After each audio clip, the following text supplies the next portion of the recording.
This morning. Shalom Israel. I am here. I am here. I am here. Shalom. This is Prophet Queen Elishaba. I'm right here. I'm right here to do what the gods of Jerusalem want me to do this morning, this day, and this time.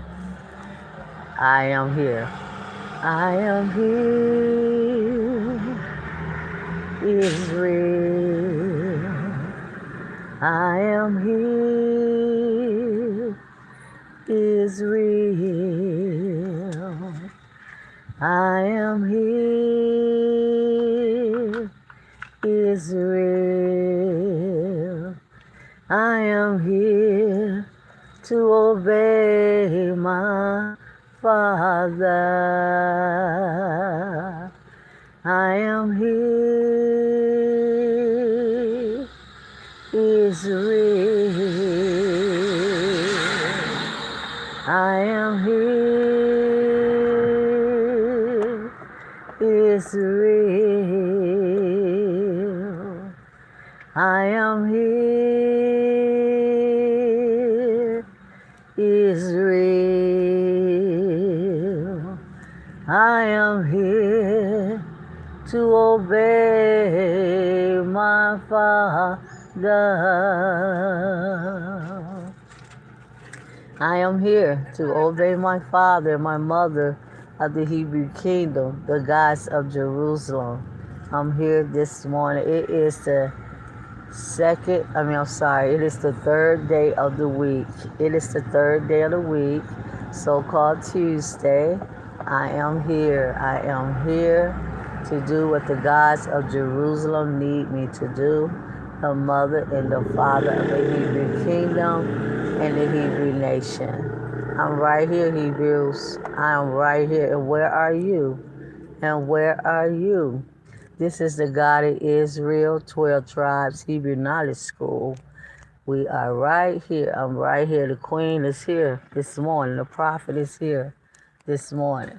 On my post, on my job, on my assignment. On my assignment. We're going to try to wait till a couple more people come in the room. I'm looking for Sister Linda. I'm looking for Sister Richardson, Sister Daylise, and a couple more remnant this morning. That's who he looking for, the remnant. The remnant, the whole house of Israel. That's what it's all about right now. That's what it's all about. And I have a profound prophetic message that I need to get a remnant today. I have a prophetic message that I really need to get a remnant today, because it's not going as the God of Israel want it to go right now with you remnant. It's not going the way he planned. It's not going the way he wanted to go. Things are all out of discord and things are out of pocket and joint. And it's not going the way it need to go for the remnant, the house of Israel. So me as the prophet of the God of Abraham, Isaac, and Jacob, the God of Israel, Ahiah is his name. Me as the prophet, we can move over there now. Let's go out there. Give me 1 minute. Today I am doing this video again in my car, going to my coffee shop, my favorite coffee shop, the table. So give me a minute just to let me set up here at the coffee shop, okay? It's all about the house of Israel, the remnant. Okay, bro, take the computer out. Excuse me, people.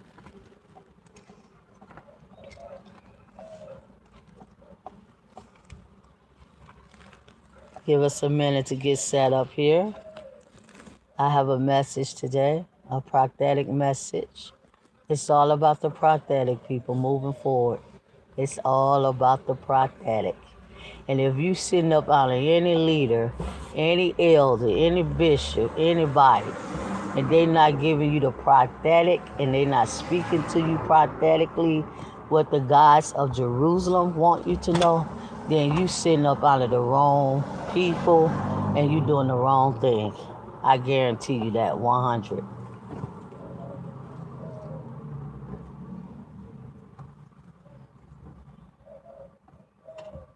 You want me to pull up? I can pull up. One moment, y'all. Give me a minute.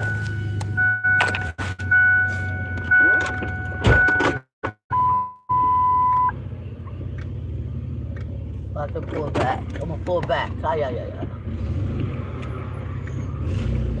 Okay, there you go. Going out. Give me a minute, y'all. We just setting up everything right now.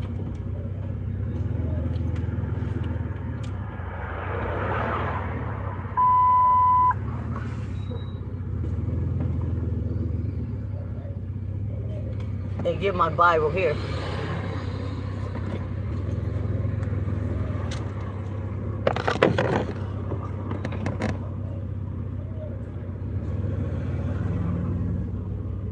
I'm gonna come right back with y'all in a minute. Come on, bro. Come on. I ain't got time for what you're doing there. It's not important. Come on, close the door, please.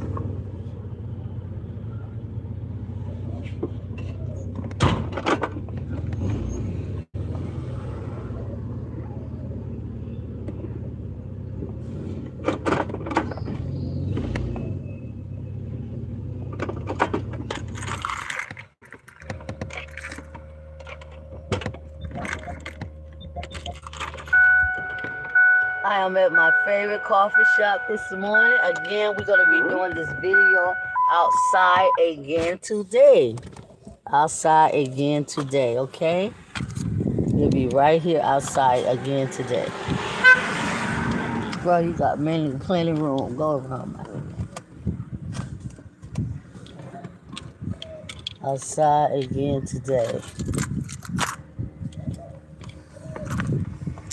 I know I probably got Sister Linda here and Sister Richardson. I don't know who else is here, but welcome. Welcome to the Hebrew Knowledge School.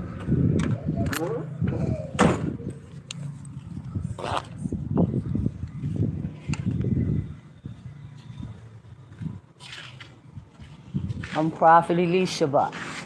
Welcome. We welcome you here. Thank you for coming. The water.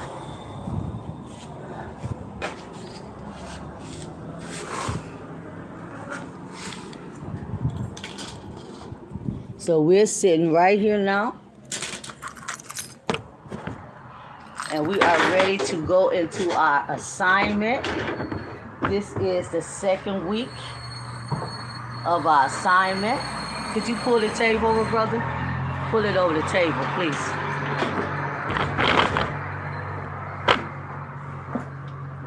Okay, that's good.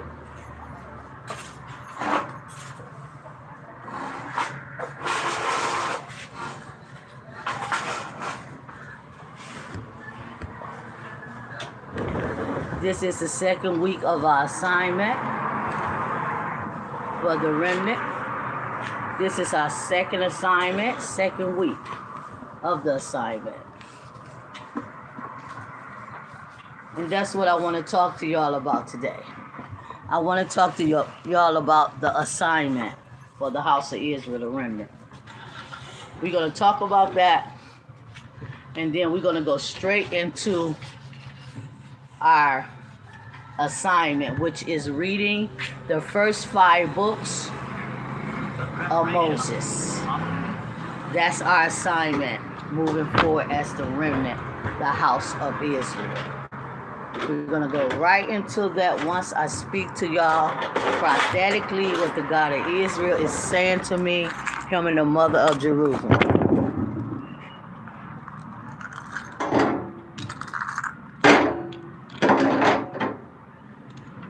So, I'm going to pull up Ezekiel 37. Could you pull that up, bro, please, in your Bible? We thank the gods of Jerusalem, the great, great Holy Spirit, the mother of Zion, the Rawak. And we also thank the God of Israel, the God of the Hebrews. His name is Ahiah. And we thank the Son of God, Yeshua, and the heavenly hosts, the angels. We thank them today. for giving us this chance to be here with each other again. Okay, could you read Ezekiel 37, please? Let me see that verse. Could you please give my purse? It's right there in the car. Excuse me, We're going to start with Ezekiel 37 today. We're going to start with that. I'm going to talk to y'all for 30 minutes, and then we're going to go right into our assignment, the first 5 books of Moses. I think we left off yesterday from reading was Genesis 39, verse 14. We're going to go right into that after I get through talking to y'all, speaking to y'all, telling y'all what thus said the God of Abraham, Isaac, and Jacob Ahio. Prophetically talking to you. A word of knowledge. And a word of wisdom. A word of knowledge and a word of wisdom.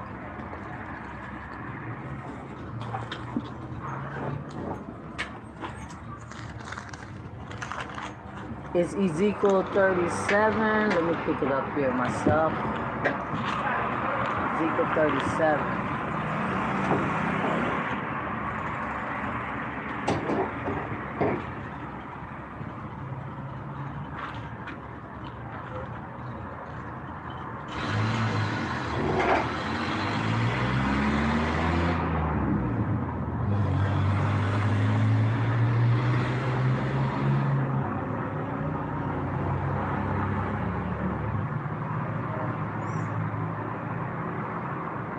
Okay, we're going to pick it up at verse. Let's get started at verse 1 of Ezekiel 37, 1. Sister Linda, Shalom. Shalom, Sister Linda, listening intently, although working. Yes, Sister Linda. My Sarah Hebrew class, you know it, girl. I got to do it for you. Sister Linda, she is here on her post. She here on her duty, on her job. All right, Sister Linda. Sister Richardson probably here too. She probably doing something. But yeah, glad to see you, my Hebrew sister. Shalom to you. Peace and blessings to you. And whoever else is on chat. The hand of Ahio was upon me, and carry me out in the spirit of Ahio, and set me down in the midst of the valley, which was full of bones. It was just a vision that the God of Israel was showing Ezekiel about the house of Israel. It was a vision. That's what it was. And he caused me to pass by round about. And behold, there were many in the open valley. And lo, there they were dry. Ezekiel 37:2. They were dry. I want you to keep your mind on that. They was dry. Very, very dry. It's just like a dish rag, right, bro? If you got a dish rag in your kitchen and it's dry, you trying to wring some water out of it to wipe something up, it ain't gonna clean up the mess. Why, CDI? Because it's dry.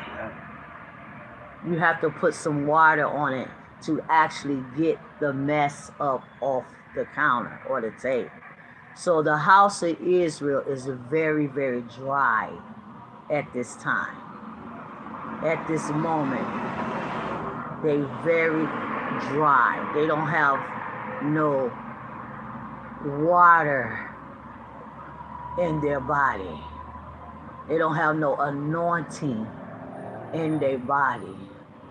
They don't have no power. They just dry. They dry. And that's why it's so hard And I'm speaking to you prophetically what I hear. And that's why it's so hard for the house of Israel, the remnant, to do what the gods of Jerusalem, the mother and the father, want them to do, because they so very dry. So dry. And the more y'all run and do and run and do what y'all feel y'all got to do and need to do every day, you're going to become drier and drier and drier and drier. And you're going to stay 100% disconnected from the gods of the kingdom. Because actually, to get connected to the gods of Israel, you got to do what they say, how they say, when they say, and you got to be 100 in doing what they say. You got to be 100 in doing what they say. And that's why they was in the valley, the house of Israel, the children of Israel. They was in the valley in the book of Ezekiel. All of them was in the valley.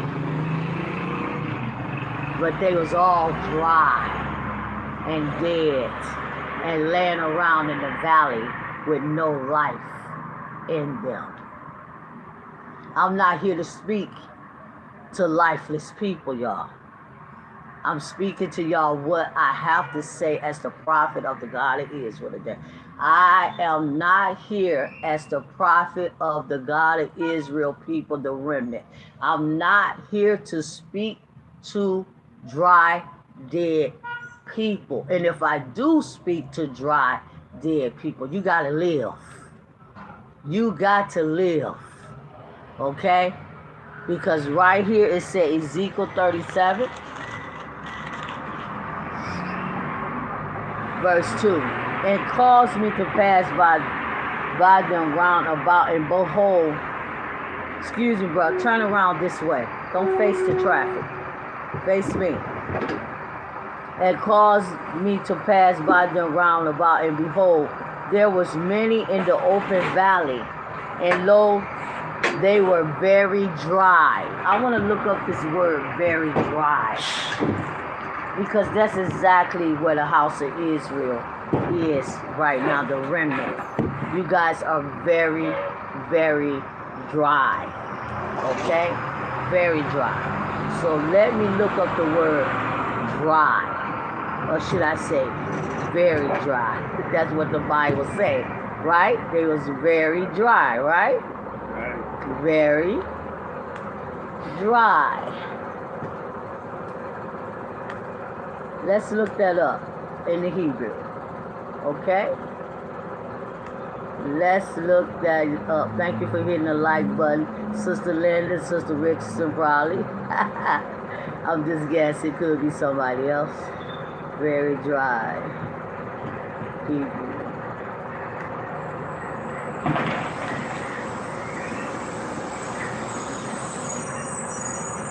Okay? In the Hebrew, very dry means there is a few exact ways to say very dry, depending on what you are describing. I'm describing the people of the God of Israel, the house of Israel. That's what I'm describing today. Thank you, Sister Linda. I love you, my beautiful Hebrew sister, Sister Richardson. I love my beautiful daughters of Zion, Hebrew sisters. Shalom to y'all. The main words you will use are, this is the basic word for dry in the Hebrew. It's yevesha. Yevesi. Yevesha. Yevesha means very dry or dry. Yevesa. Yevesha.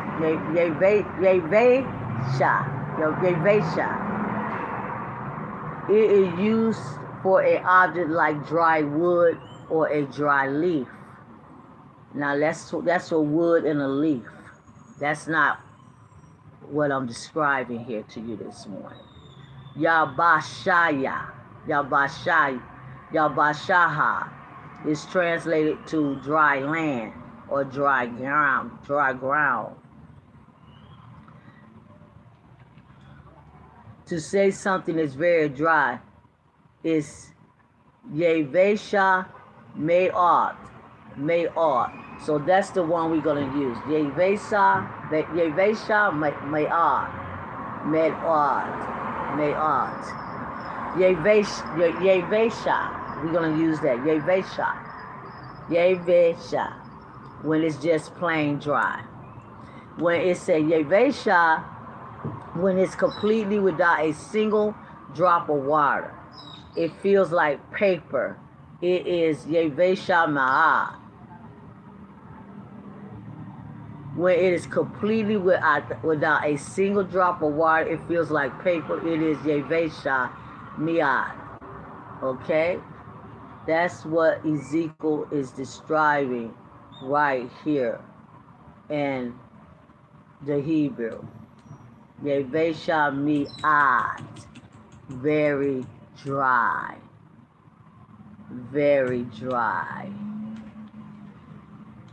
And this is a serious, serious problem with the gods of Jerusalem.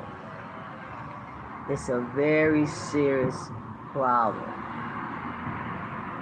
Okay? It's a very dry, meaning completely lacking moisture, liquid or humor. Listen, it's completely lacking humor. That's what dry means, very dry. Completely lacking moisture, liquid, or humor. The meaning changes basis on the topic. Lack of moisture or water. You don't have no humor. When talking about a person or a conversation, it means being matter of fact, calm, and sit. Okay. You don't have a sense of humor here. Let's just go back to the scripture. Very dry. Okay? Lacking water. Okay, it says verse 3. And he said unto me, Son of man, can these bones live? Can the house of Israel live, Elisha? Can they live? And he said unto me, Son of man, can these bones live? And I answered, O Ahia God, thou knowest. And again he said unto me, Prophesy unto these bones, and say unto them, O ye dry bones, hear the word of Ahia. Thus said Ahia God unto these bones, Behold, I will cause breath to enter into you, and you shall live. Breath. What is that breath that the God of Israel is talking about this morning? The breath that's going to cause you to live, Sister Linda and Sister Richardson, is the assignments. It's the assignments. It's what the God of Israel needs us to do as the remnant moving forward. That's the breath. Because when we do the assignments and when we keep up with what the gods of Jerusalem say for us to do 100, then he going to begin to breathe breath into our nostrils that we may live and not be dry. So the breath is the life. It's the power. It's the strength. It's the peace. It's the anointing. It's the healing. It's the manifestation. It's the glory of the God of Israel. It's life coming into your dry, dead, woe out bodies. And what have woe y'all out? Everything in this life, everything in this world have woe out the house of Israel. That's it. That's it. I cannot continue Because see, I'm not here for money, y'all. I'm not here for money. I don't want y'all to give me no tithes and none of that. I'm here to do what the God of Israel need me to do as the prophet of the house of Israel. That's what I'm here for. So you can't pay me to not say what the God of Israel need me to say, which they call it sugarcoating things. I'm not finna sit up here and tell you y'all blessed. I'm not finna sit up here and tell y'all that it's okay when you're not doing it the way the God of Israel have told you to do it. It's not okay. It's not okay. It's not okay. It's not okay. That's why I put in the title, obedience is better than sacrifice. Obedience is better, meaning that when the God of Israel tell us to do something, when he speak to his prophet and tell his prophet, I want them to do it this way, I need them to do it that way, I need them to do it that way, and they don't do it, don't try to come and continue to do what the God of Israel want you to do without you being obedient in what he told you to do. The sacrifice is that you are here on this channel, right? But you have not did it the way that the God of Israel wanted you to do it. Sister Linda, you say you'll catch up. You cannot catch up, Sister Linda. You cannot catch up. And I'm just speaking real to you today. The God of Israel said, tell them plainly, daughter. They can't catch up nothing when it comes to what I tell them to do. They either going to do it or they're not going to do it. They're either going to obey or they're not going to obey. Our ancestors could tell Moses in the wilderness, Moses, we're going to do it later. We're going to do it another day. Could they do that? Absolutely not. Absolutely not. They couldn't tell Moses, oh, Moses, yeah, Moses said, the God of Israel said, do this and do this and do that. They couldn't say, oh, well, we'll do it later or we'll do it tomorrow. We'll do it. No, it don't work like that. Obedience is better than sacrifice. Did you find that in the Bible verse, bro? Yeah. You found it? So let me read one more verse of this. So Sister Linda, just to speak to you, my beautiful Hebrew daughter of Zion, you and Sister Richardson, I know you guys are trying. You know, I work too. I do things too. But whatever I do, I cannot ever put nothing in front of what the God of Israel tell me to do. And that's why I am the prophet of the God of Israel, because I don't put nothing in front of what he say. And I can't, and you can't either. So no, Sister Linda, you can't catch up. Sister Richardson, y'all cannot catch up. Y'all have just missed the mark. Y'all have missed what the gods of Jerusalem told you to do. You missed it. Okay? So what you have, bro? Let me read one more Bible verse to this. That's the word of wisdom today. And the word of knowledge. You cannot catch up. You cannot redo something that the God of Israel told us to do. This, y'all, this is our second assignment. The first one, y'all did not complete. Y'all did not complete. Sister Richardson, she really did try. She did what she could do. And this second one, y'all are not completed. So what about the third one? What about the fourth one? What about the fifth one? No. The God of Israel is a wise God. And he's not going to keep on telling, excuse me, bro, I'm up here. I'm not down there. I'm up here talking. The God of Israel is not going to keep on telling us to do things or telling you to do things and you falling off from doing the very first assignment and the second assignment. Well, he looked like he telling you stuff. He's not that kind of God.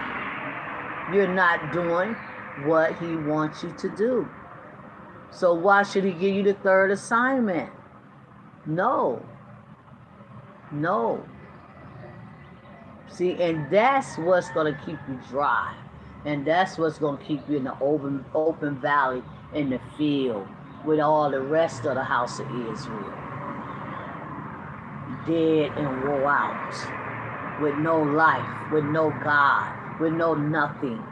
Just in the world, dead, dry, and wore out in the valley. With no life in their body. That's why everybody half dead, sick, wore out, just dead. No life. Because you're not doing what the God of Israel wants you to do. And you don't want to do it. There's no excuse. You just don't want to do it. It's strange to me in a way. How people can obey their pastor, their bishop, they can be dedicated to their ministries and their churches and all of that stuff. But when the God of Israel asks us to do something, it's a complete problem with it. Why? Because y'all don't love the God of Israel enough to do what he wants you to do. You love your life, your ministries, your religions, whatever it is that's keeping you from doing what the God of Israel wants you to do. That's what you love. That's what you put in front of the work and the assignment that he have told you to do. So no, it ain't about no money with me. It's not about no money with me at all. I'm just here to do what I'm supposed to do. But I cannot keep wrestling with someone that don't want to obey the God of Israel in the mother Zion. Because y'all can't say, well, I do want to obey and profit. Well, why you not obeying? It's that simple. So go ahead, bro. We're gonna go right into it because I got to finish the second assignment. I can't say nothing about the third one, y'all. I can't say nothing about the third one because right now it's not going the way that they want it to go.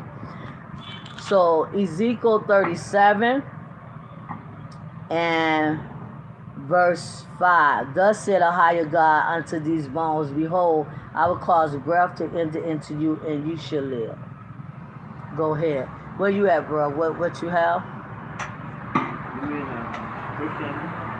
Yeah, the one in First Samuel. First Samuel? What verse? You wrote it down, right? 15.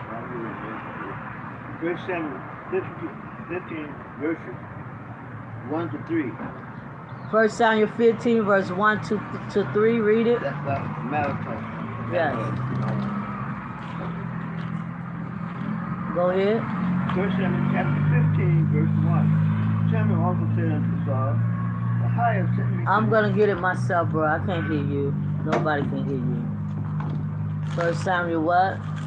15, verse 1. Okay. And that'll be it. I'm going to go into what I come here to do. First Samuel 15, 1. While we're in those scriptures. That's the first part.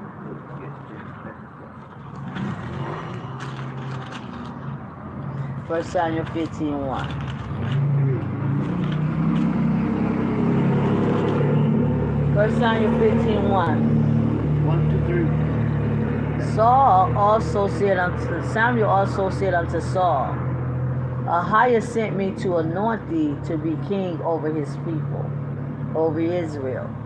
Now therefore hearken thou unto the voice of the words of Ahiah. Thus said Ahiah host, I remember that which the Amalek did. Right? Amalek did to Israel, how he laid wait. How he lay wait for him in the way when he came up from Egypt. Now go and smite Amalek, right? Or is that Amalekite? Amalek. Go and smite Amalek and utterly destroy all that he have, and spare them not, but slay both man and women, infants and suckling, ox and sheep and camel and asses. So the God of Israel told prophet Samuel what to say to Saul.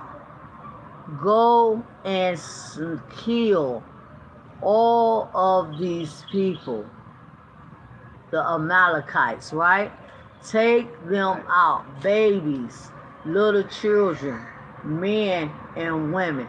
Go and kill all of them. All the cattle, all the everything. See, when the God of Israel tell you to do something and you be rebellious, there is serious consequences behind you being rebellious. And that's why Ezekiel saw all of them in the valley dead and dry and didn't have no life in them, because the house of Israel was rebellious in ancient time, and they still rebellious today. Rebellion is still going on with the remnant. With the remnant. The ones that the God of Israel have chose to be the remnant. Still very, very rebellious. So Saul didn't do what the God of Israel told him to do. Saul did not do it, and that's why the God of Israel came back to Samuel and said, Samuel, stop crying over Saul. Stop mourning for Saul. Saul disobeyed me. I took the kingdom from him because he didn't do what I anointed him to do and what I charged him to do and what I told him to do. Get up, Samuel, prophet Samuel, and stop mourning for Saul. Get up, prophet Elisha, and stop mourning for the house of Israel, because the remnant, they not listening, they not obeying, they not doing what I want them to do. Get up. Get up, prophet Elisha. Get up, my daughter. Stop mourning. Stop mourning. They not ready. They not ready. They not ready. So he said, kill everything and everybody. I don't want nothing to live. And that's exactly was his orders. I don't want nothing to live. I want everything to die. And everybody to die. See, y'all just don't understand what kind of God the God of Israel is, because you've never been taught about the real God. You've never been taught about him. You don't understand him. You don't know what kind of God he is. He don't deal with disobedience. Look at your ancestors. Look at the Hebrew records. How he took all of them out. How he took all of them down. He killed everybody. He don't deal with nobody. In the wilderness, he dropped them. But why did he drop them, brother CDI? Because they was what? Disobedient. He don't deal with none of that, Sister Linda. He don't deal with his Sister Richardson. He don't deal with his Sister Dad. He just don't deal with it. I don't know. I don't care how much y'all want to believe that it's okay, and yeah, and I can do it later, and I got to do it another day, and I just can't do it right now. I'm too busy. I'm too this. I'm too... No, none of that. None of that. He took the kingdom, right, from Saul for one reason. What was that reason? Because Saul did not do what he told him to do. He didn't do it. You won't be the remnant just because you won't do what the God of Israel want the remnant to do. He will strip you of that. He will strip you of that. He will take that position from you.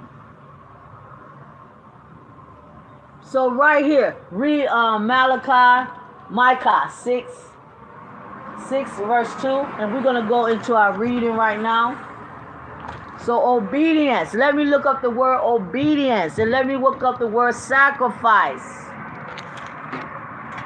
I'm a very serious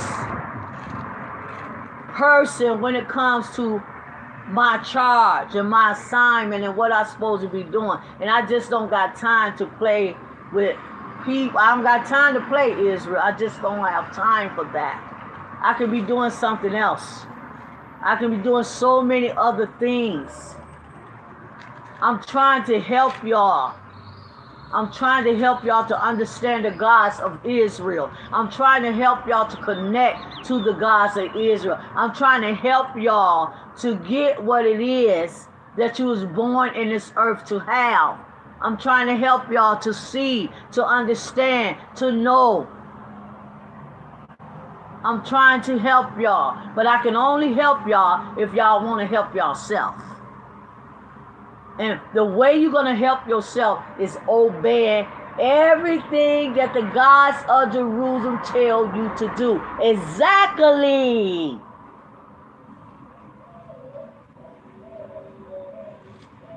Exactly the way that they tell you. Point, pin to the dot. Am I right, bro? That's right. Point, pin to the dot. That's the way you got to do it. Or you will lose your position. You will lose your entry into the kingdom of the gods of Jerusalem. Micah, bro, 6 verse 2. And I'm turning to Genesis 39 to pick up our assignment. Second day of our assignment. Yes. Micah 6:2. Can you read that? 6:2. Yes. Micah chapter 6, verse 2. Yes. Hear ye, O mountain, Hear ye, O mountain. the highest controversy, Highest the controversy, and ye strong foundations of the earth. and you strong foundations of the earth. For higher have a controversy with his people. Higher have a controversy with Israel, the remnant right now. Read. And he will plead with Israel. And he will plead with Israel. He's pleading with you right now today. He's been pleading with you ever since I set this platform up. He's pleading with y'all to obey him. Do it his way. Do it my way. The Mother of Zion, the great Holy Spirit is pleading. Obey and do it the way I need you to do it, Israel. So you can reap what, bro? The benefits. The benefits of your sacrifice. The benefits of your obedience. Sacrifice don't mean nothing when you don't obey the God of Israel. What's the sense of you being here when you ain't obeying him? It don't make sense, Sister Linda. It just don't make sense. I love you guys so much, but again, you got to get this right.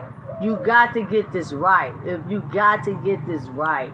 You got to get this right. I'm not a religious person anymore. I was a pastor for 20-some years, very long time. I know what it is to deal with religious people. I have dealt with religious people. I have dealt with religious people. I know their attitude. I know the way they operate. I know the way they think. I know the way they do things. I dealt with them for 20 years. I was a pastor for a long time. And I walked away from them. I walked away from all of them. All of them. I didn't want to be a pastor no more. Because, see, I never been a pastor. I always been a prophet. And I walked away from that. I don't like dealing with religious people. You know why? Because religious people, they make excuses. They make excuses all the time for things that they can't do and how they can't do it and when we got to do it. I just can't do it. I got to do it another day. I'm trying. This is their word. And you know I'm telling the truth, bro. Look up here. I'm trying to do it. I'm trying. I'm trying. But they never ever can do it because they religious and they just don't have enough love. And they just don't have enough belief. And they just don't have enough knowledge, wisdom, and understanding and what it is and who the gods of the ruler, one and only true gods in this earth is and what they want. I ain't got time for religious people. I don't want to deal with that no more. I'm looking for the house of Israel. I'm looking for the remnant. I'm not looking for nothing religious, nothing just hanging on and trying to hold on. None of that. None of that. We are the remnant. We got to be the remnant. We are powerful. We are powerful. We are a powerful house. And we got to walk in power. And we got to walk in obedience. And we got to do it exactly the way the gods of Jerusalem tell us to do it. And there's no other way you can do it. So we're not religious here. We're not GOCC and IEE in the Christian church now. We're not religious. We are serving the one and only true gods in this earth, real gods. They're not Jesus. They're not Yah. They're not Buddha. They're not Allah. They're not the Most High. They're none of that. They are the real gods. And you can't deal with real gods partially. That's what killed our ancestors. All through the King James Version Bible. They got dropped by the God of Israel. All through the Bible, he killed them. Why? Because they wanted to deal with the God of Israel partially. And you can't do that. You can't do that. Jeremiah said, do it this way, Israel. No, Jeremiah, we're not going to do that. Okay, Jeremiah said, the Babylonians coming. They're going to kill y'all. They're going to take you down. Ezekiel said, do it this way, Israel. The God of Israel said, do it this way. No, Jeremiah, we can't do that. We ain't gonna do it. We ain't got no Ezekiel. We're not doing it. They got dropped right there. I want y'all to understand the seriousness of who the gods of Israel is. They're not fairy tale gods. And they definitely not religious gods. Read it, bro. So he had a controversy, right? So I'm going to my lesson now. I'm going to the assignment. Genesis 39, Sister Linda. Sister Richardson. Genesis 39. So I just want to refocus y'all, Sister Linda. Refocus y'all. Refocus. I know you guys work. The God of Israel know that. But that ain't got nothing to do with what he told y'all to do. That ain't got nothing to do with, I'm busy too. I'm doing things that I got to do for myself and all of that. But that ain't got nothing to do with what the God of Israel told me to do. Nothing at all. So if he said for us to do something, Brother CDI, that means we can do it. Whatever we doing. If he told us to do it, that means we can do it if we want to. It's a way. Figure out that way. Genesis 39. I'm not a religious person. I don't want to deal with that religiousness. I don't want to deal with it. Religious people, they never obey the God of Israel. They too religious, they can't. Genesis 39, we're going to pick it up right there. Second week of our second day assignment. Okay, Sister Linda, I got you. Yes, ma'am, I get it. Absolutely, Sister Linda. We're moving into power now. We're moving into power. We're moving into the prophetic. We're moving into wisdom. We're moving into knowledge. We're moving into understanding. The God of Israel needs y'all to come on. He needs y'all to come on. Come on. Don't drag y'all feet. Come on. Come on.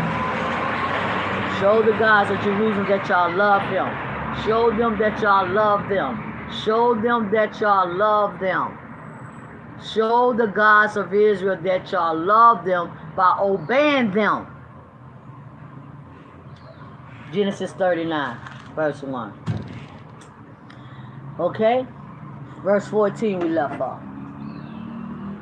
Go in there and give me some water, bro.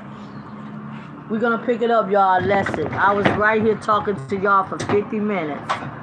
So that means I got to do an extra 50 minutes in my reading because I have to read for 3 hours.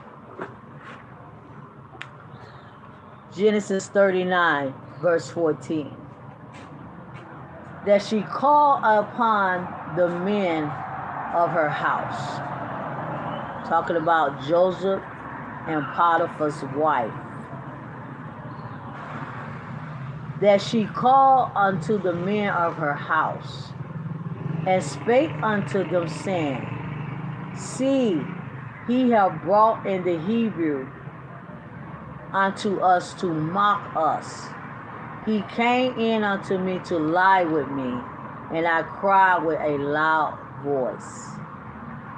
So she lying on Joseph right now. And it came to pass, when he heard that I lifted up my voice and cried, that he left his garment with me and fled and got him out.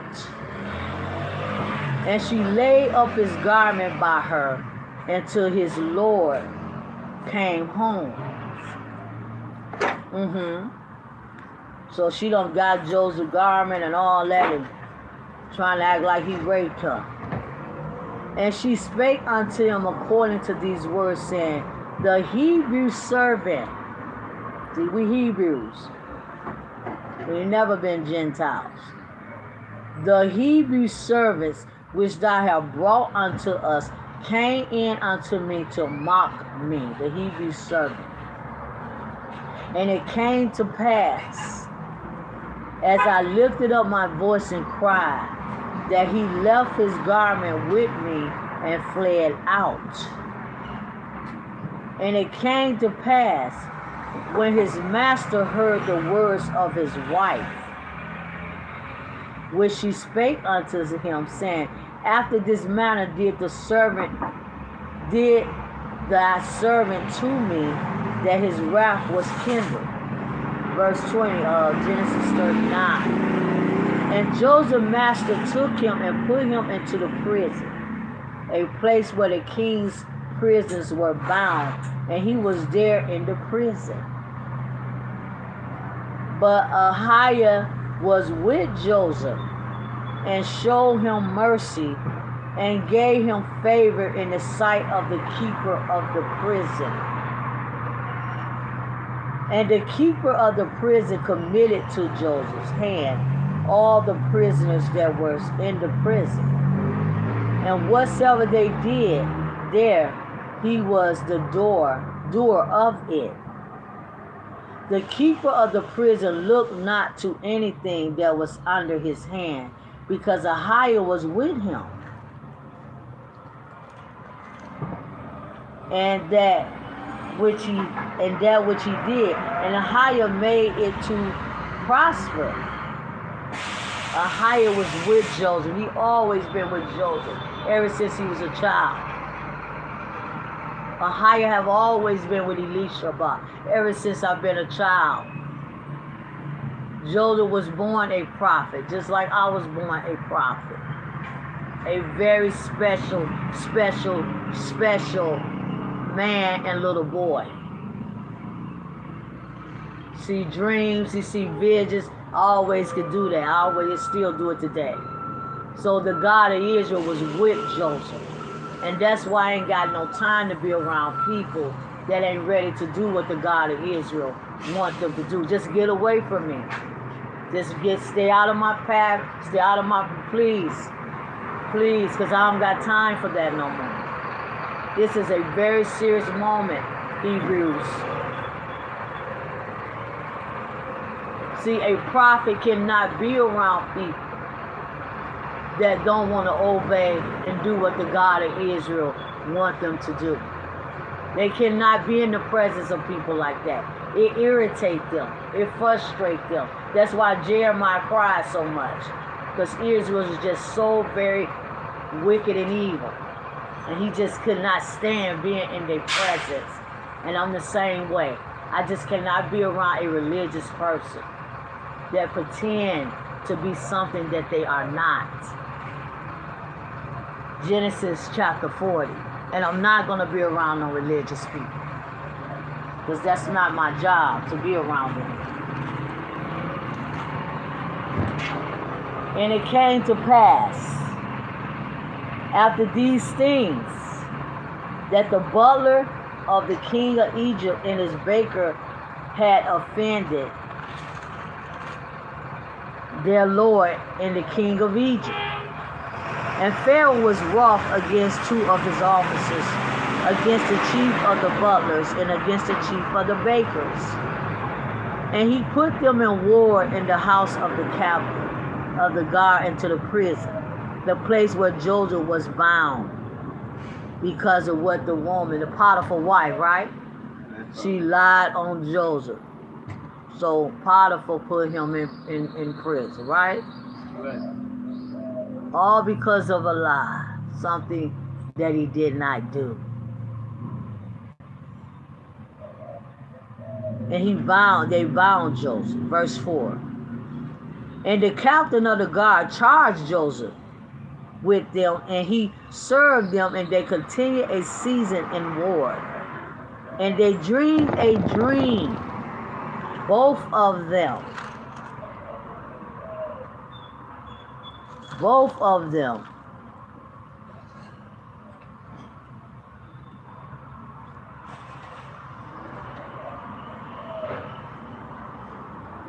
What verse, bro? Verse 40.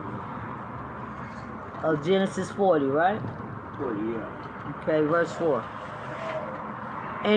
Verse 5. And they dreamed, both of them. Each man dreamed in one night, each man according to the interpretation of his dream. The butler and the baker of the king of Egypt, which were bound in the prison. And Joseph came in unto them in the morning, and looked upon them, and behold, they were sad. And he asked Pharaoh's officers that were with him in the ward of his Lord's house, in Potiphar's house, right? He was in prison, saying, wherefore look ye so sadly today? And they said unto him, we have dreamed a dream. I'm supposed to be looking up obedience. Write that down, bro. Give me the pen. Obedience and sacrifice.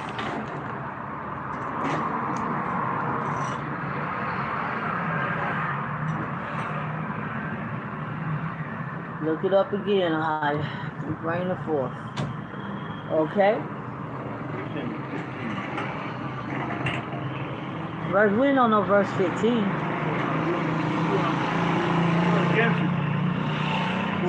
Genesis 40. Verse 9. Okay, verse 8. And they said unto him, we dreamed a dream, and there is no interpreter of it. And Joseph said unto them, do not interpretation belong to God or higher? Tell me them, I pray you. So Joseph said they didn't know what they was dreaming. They didn't understand their dream. And Joseph had the gift to interpret dreams. Okay? So he said, tell me your dream. He said the interpretation of dreams belongs to the God of Israel, Ahijah. And the chief butler told his dream, verse 9, to Joseph, and said to him, in my dream, behold, a vine was before me. It's just like Ezekiel had the vision of the bones in the open valley. And the chief butler told his dream to Joseph. And the only way they could live is that a prophet, Ezekiel, had to prophesy to them. And that's the only way the remnant gonna live, is that Elisha prophesies to them. But thus said the gods of Jerusalem. That's the only way y'all gonna live. That's the only way y'all gonna live, or y'all just gonna stay dead and dry in the open valley. You only can live if a prophet of the God of Israel prophesies life into your dead bones, and that the God of Israel will blow life back into your nostrils.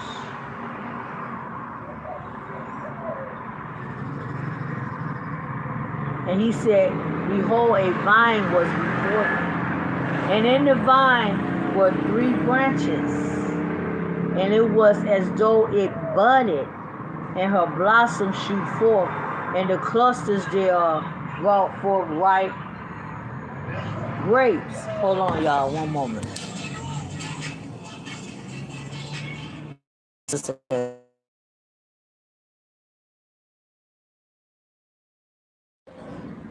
Okay.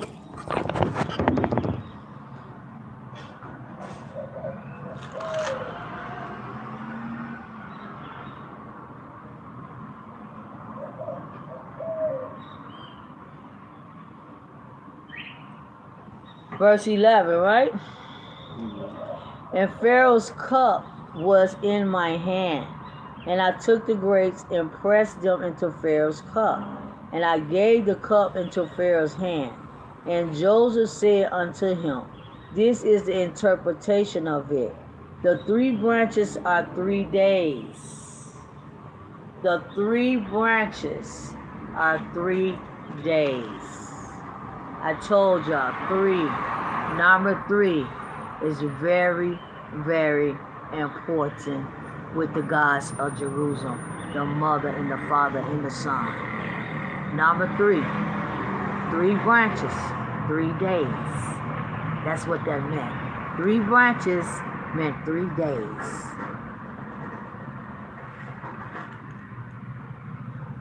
Within 3 days. And the 3 branches are 3 days. And I'm going to look up number 3 for y'all today. Today is the 3rd day of the week, so-called Tuesday.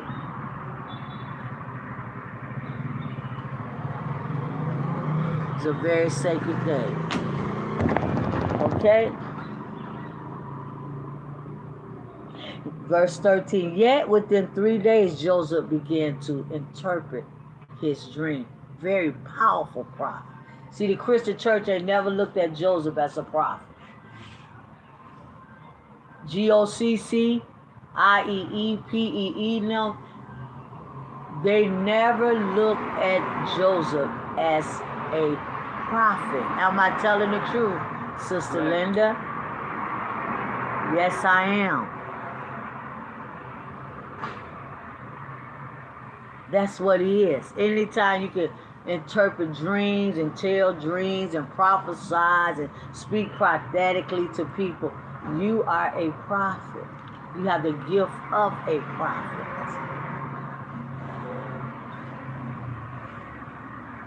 A prophet is the most important person in the Hebrew kingdom. Let me say that 2 more times. A prophet of the God of Israel.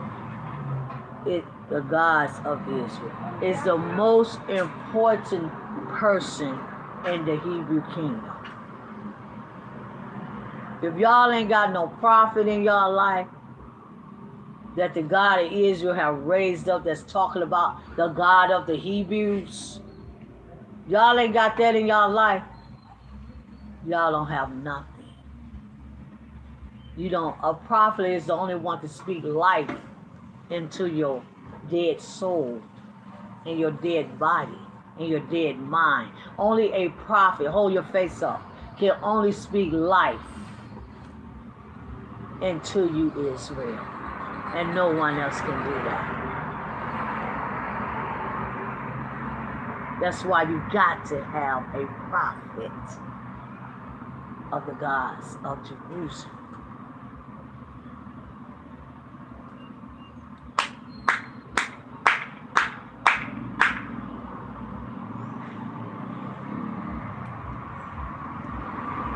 I had to seal that one. Yet, verse 13, yet within, true, Sister Linda, yes. Yet within 3 days, yeah, GOCC ain't never looked at Joseph like he was a prophet, and Abraham like he was a prophet. Sister Linda, have you ever heard GOCC Ricard saying Abraham was a prophet? Tell me if you ever heard that, Sister Richardson or Sister Linda. Yet within 3 days, Joseph said, shall Pharaoh lift up thy head and restore thee unto thy place, and thou shalt deliver Pharaoh's cup into his hand after the former manner, when thou was his butler. Yet within 3 days, Joseph said, shall Pharaoh lift up thy head and restore thee unto thy place, and thou shalt deliver Pharaoh's cup into his hand after the former manner, when thou was his butler. But think on me when it shall be well with thee, and show kindness, Joseph said, I pray thee unto me, and make mention of me unto Pharaoh, and bring me out of this house. And indeed I was stolen away out of the land of the Hebrews. He was stolen. His brother sold him, right, bro? That's right. Out of the land of the Hebrews. And what is the land of the Hebrews? Yes, Canaan, Jerusalem. That's the land of the Hebrews.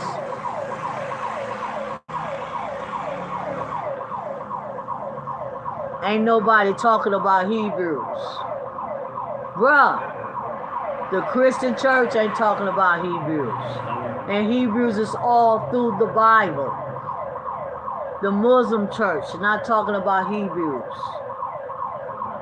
The Seventh-day Adventist church ain't talking, GOCC ain't talking about Hebrews. They talking about the government.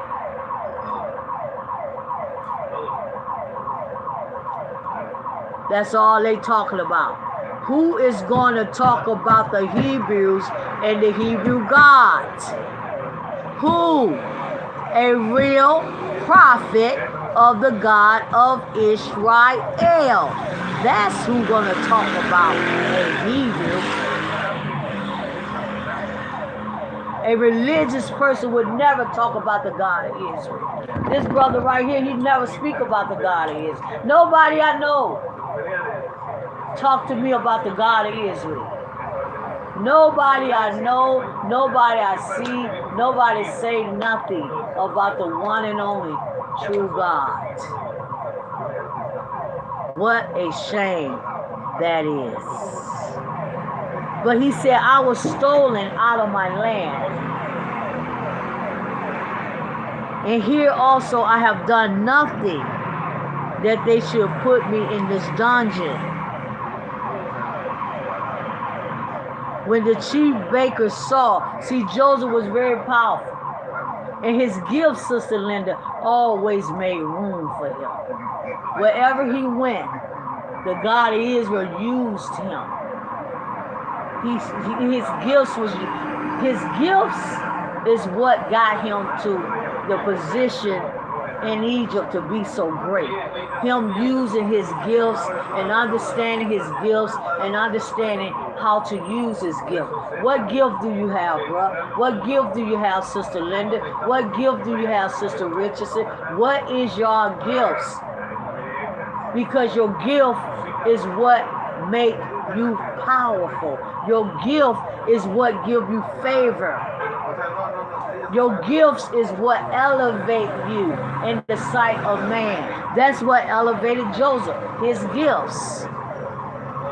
If he didn't have no gifts, he would have never got out of prison. He'll still be there in the dungeon.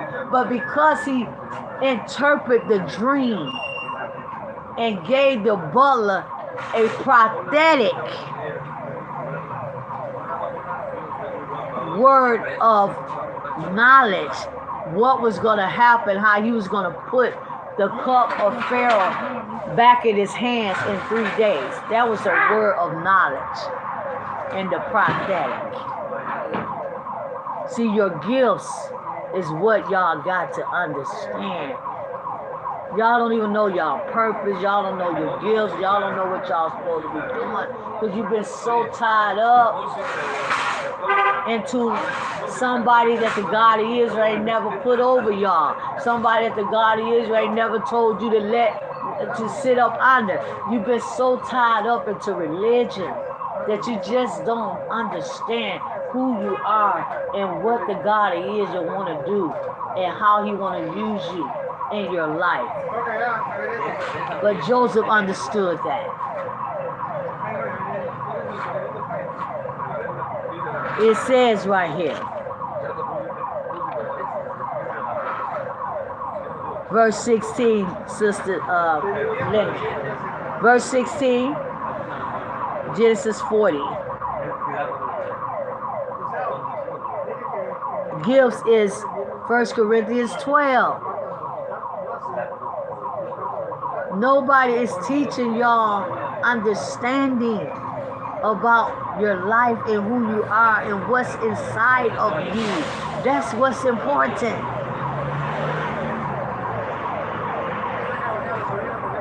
Bringing you forth as a people. Verse 16, when the chief baker saw that the interpretation was good, he said unto Joseph, see, he believed what Joseph said. I can prophesy to y'all all day, like this brother sitting right here. I have prophesied and said things to him over and over and over and over again, and he don't believe, and he don't receive. But the baker right here, he believed the prophetic. He believed the interpretation of the dream. He believed it. And because he believed it, the baker, he became great in the eyes of Pharaoh. He became great in the eyes of Pharaoh. This is why my brother right here never got nowhere. He's still dry. He's still the bones in the open valley.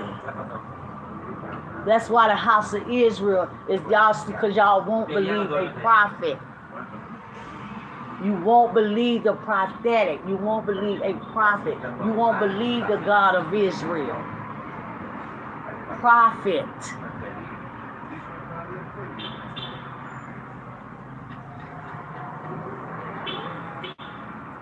And the baker saw that the interpretation was good. He said unto Joseph, I also was in my dream, and behold, I had 3 white baskets on my head. Number 3 again, 3 and 7. I keep telling y'all, 3 and 7 is the God of Israel movement in his earth. 3 and 7 is the remnant movement. It's our number. It's our code.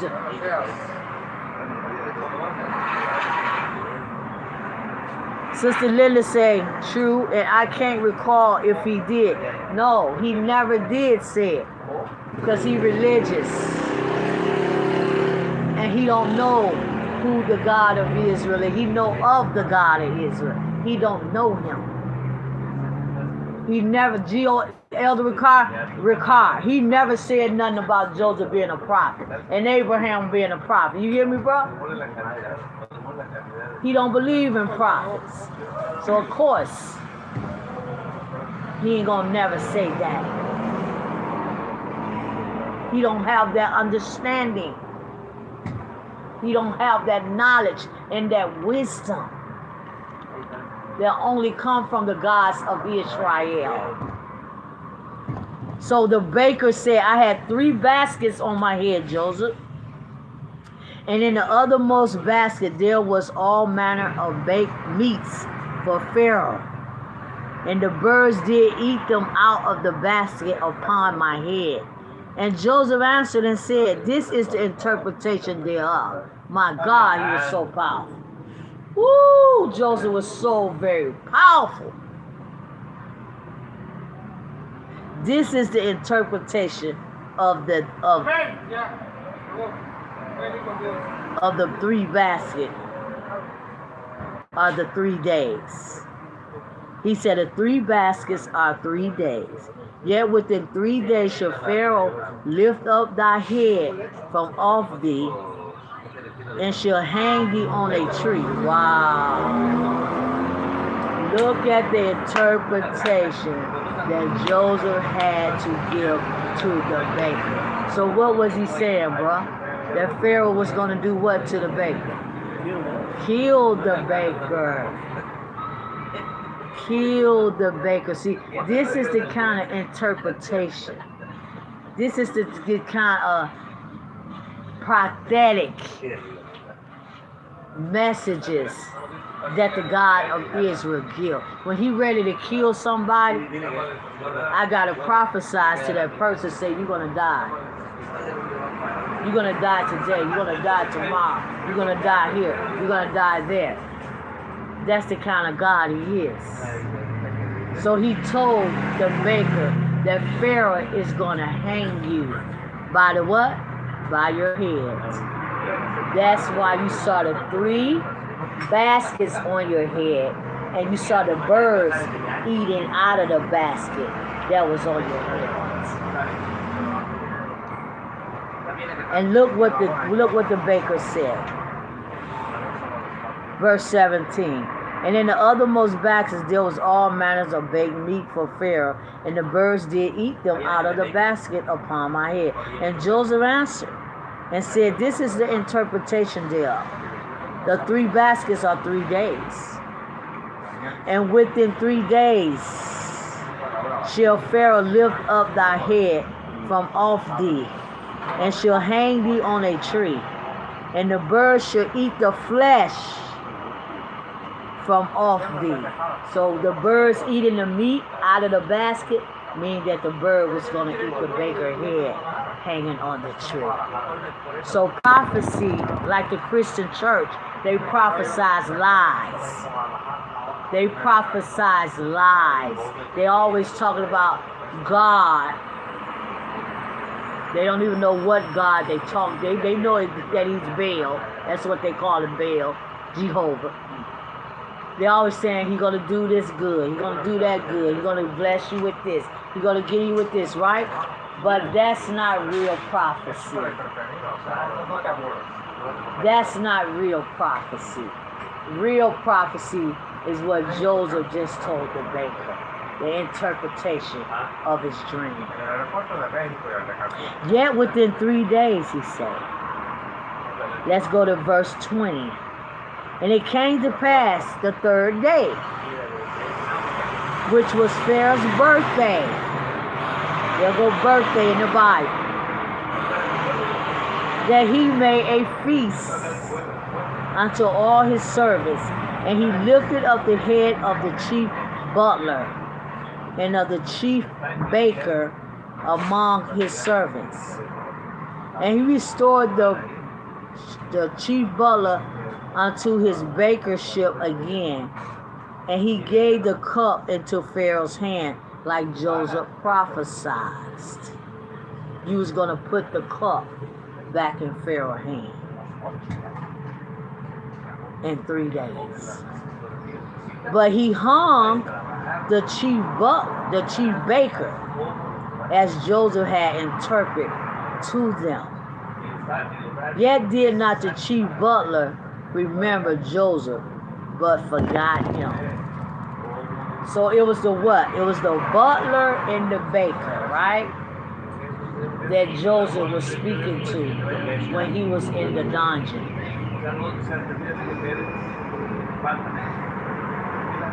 The chief butler forgot about Joseph. Told him, well, when you get back with Pharaoh, remember what I told you.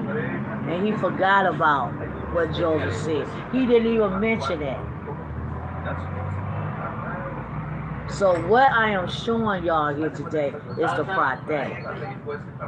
I'm showing you the way a prophet of the God of Israel operates in dreams and vision and speaking prophetic messages.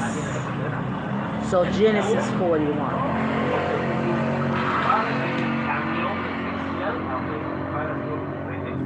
Of course his brothers hated him.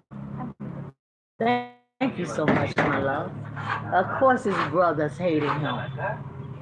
You hear that, CD? Get your water, because I don't want you. Look, I'm going to put you the Of course his brothers hated him. Why did they hate him, see? Why did they hate Joseph? His brothers.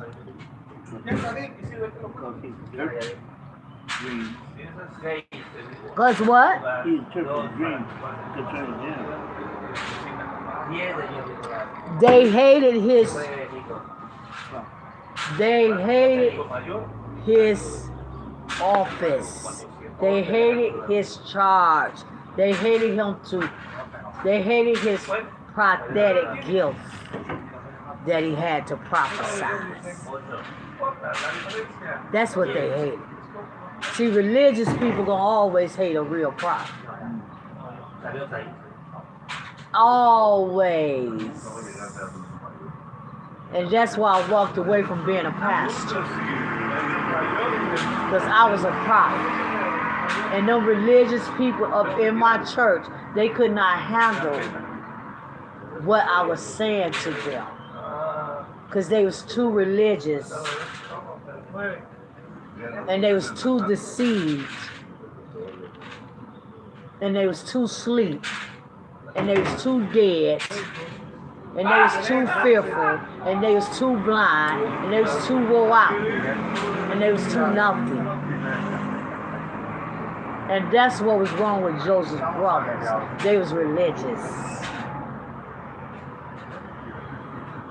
They wasn't connected to the God of Israel like Joseph was. Even though they was Hebrews. They wasn't connected. They didn't have the gift. They didn't have the power. They didn't have the anointing that Joseph had. He always gonna pick one person out of a family that he want to empower and elevate. It's always gonna be that one person. Like David, he was that one person.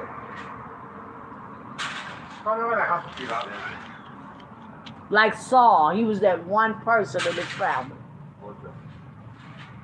He ain't gonna never choose the whole family. Like the Son of God, Yeshua, he was that one person in his family. Am I right, bro? That's right. And his cousin and his kinfolks and all of them had a problem with him, Sister Linda, because he was a prophet. They couldn't get with his prophecy. They couldn't get with what he was saying. They couldn't understand what he was saying because they was too religious. That's what's wrong. Israel was too religious in the wilderness. They could never get with what Moses was saying to them because they was too religious. They couldn't see it. They couldn't accept. They couldn't do it. Only Joshua and Caleb.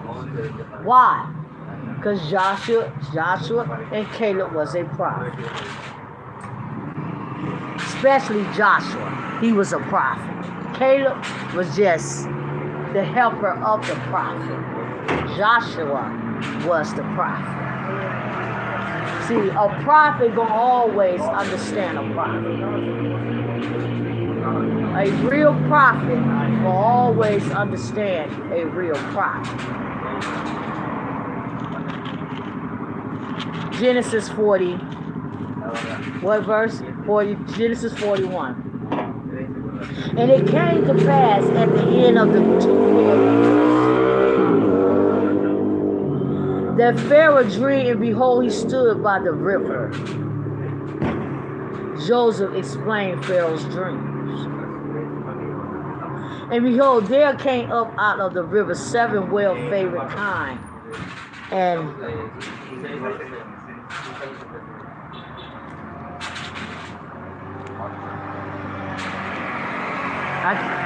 Fat fleshed it, and they fed and they meddled.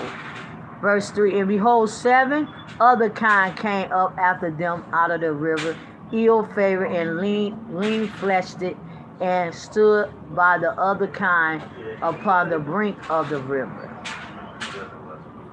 7, there you go, Sister Linda. 7, Sister Linda. 7, my beautiful Sister Linda and Sister Linda. 7. That's our code. I keep telling y'all. And the ill, verse 4, verse 4, Genesis 41. And the ill-favored and lean-fleshed kind did eat up the 7 well-favored and the fat kind. So Pharaoh awoke out of his sleep. And he slept and dreamed the second time. And behold, 7 ears of corn. There goes 7, 7, 7. Right, bro? 7 3 times. 7, 7, 7, y'all.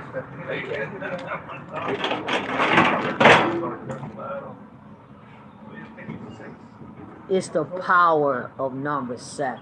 It's the power of number 3.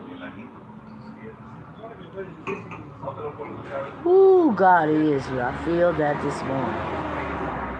And the ill-favored flesh kind did eat up the 7 well-flavored fat kind. So Pharaoh woke up, and he slept and dreamed the second time. Behold, 7 ears of corn.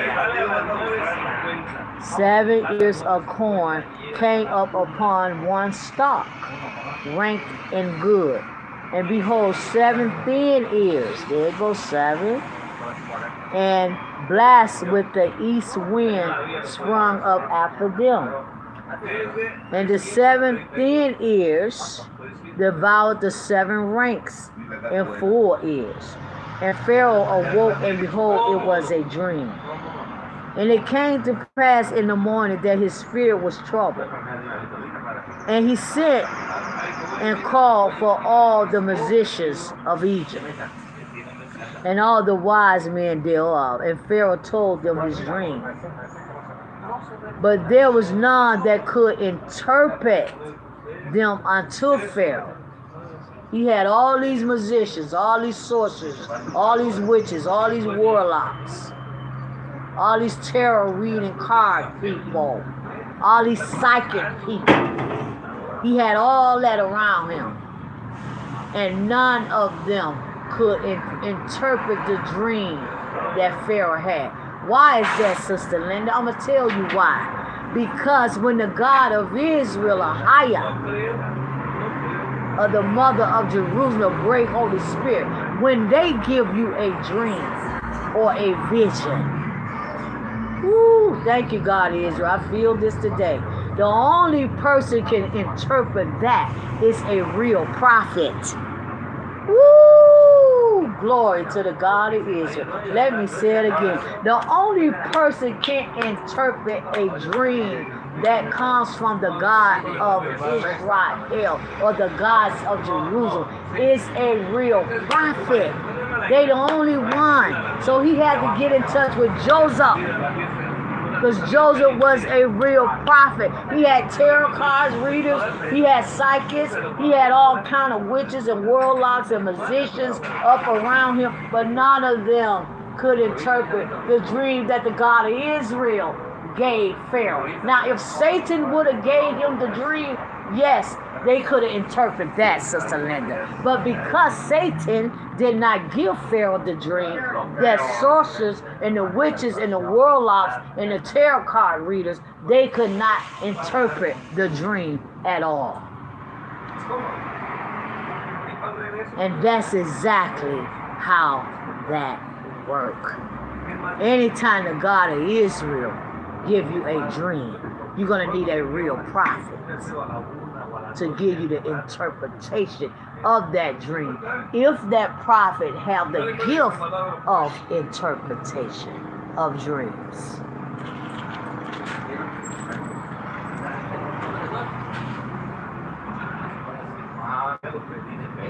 So it's 777. Verse 8, bro. Read it. verse 8. Genesis 41 and 8. And it came to pass in the morning that his spirit was troubled.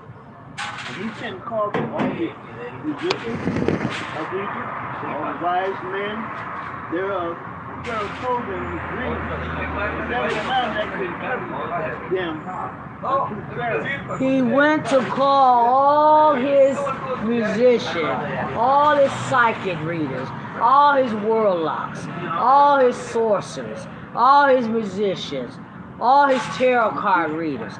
He called all of them. Ooh, glory to the God of Israel. But none of them could interpret it, Sister Richardson. Why? Why? Again.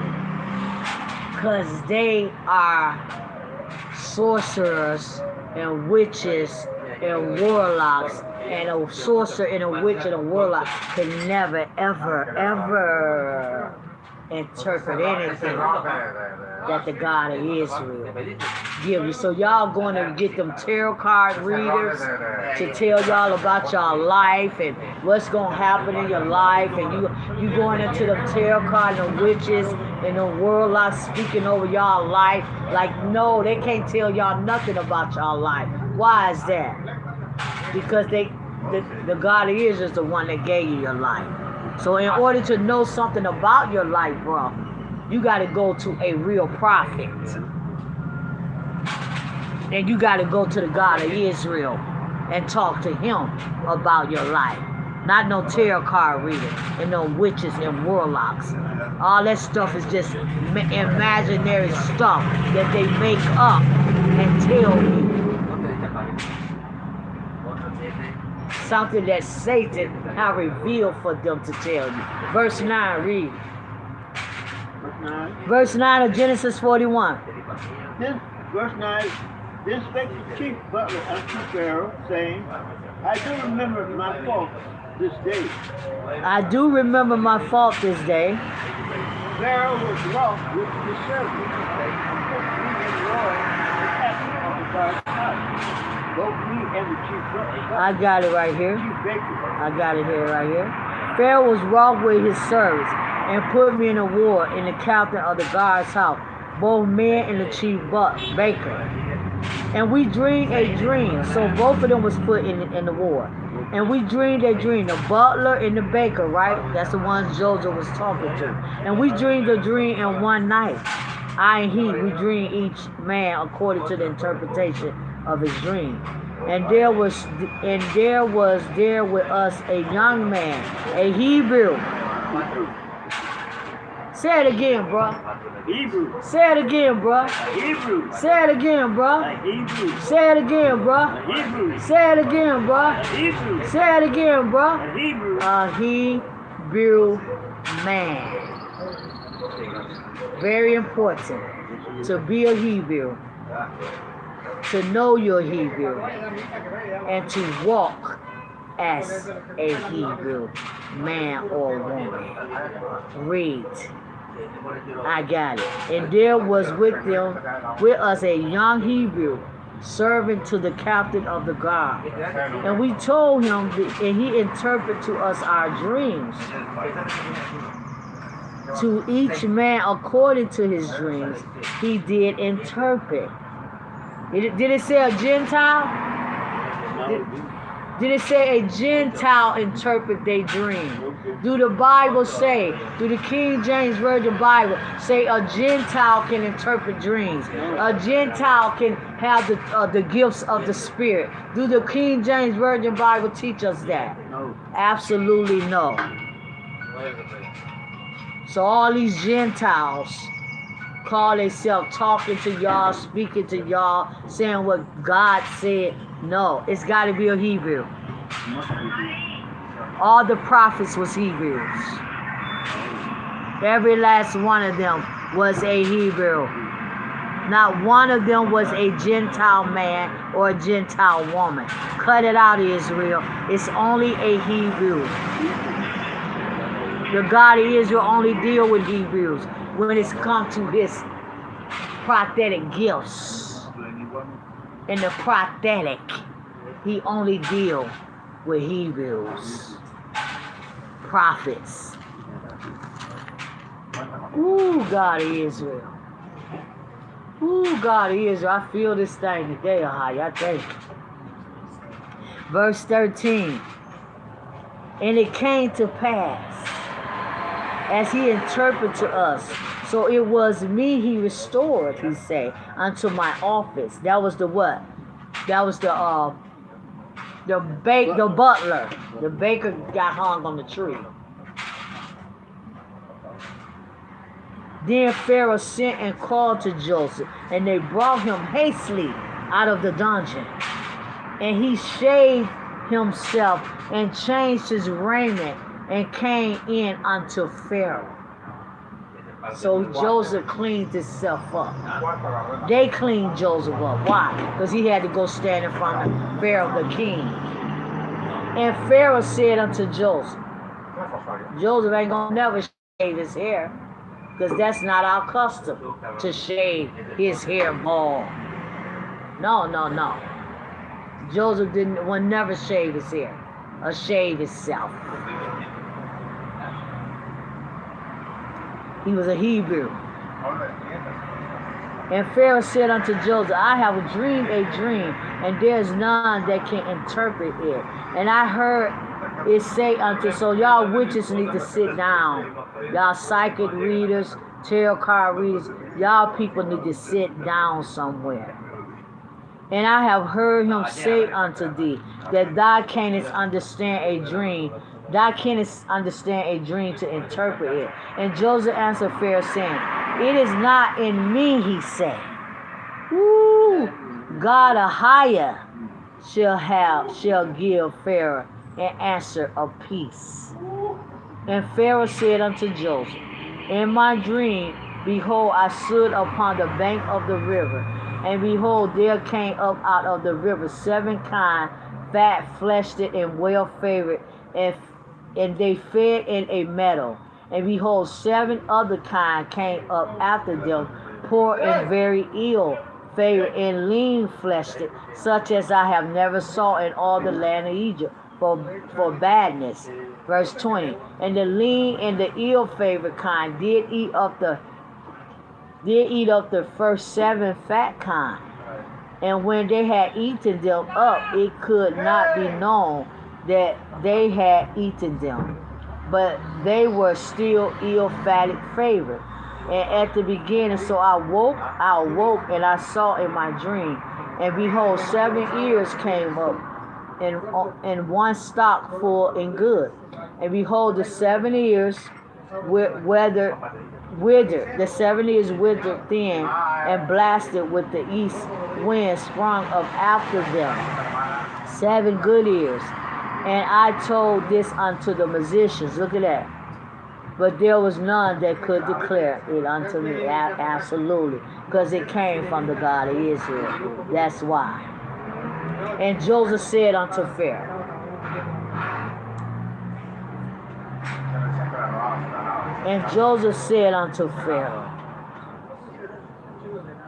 is one.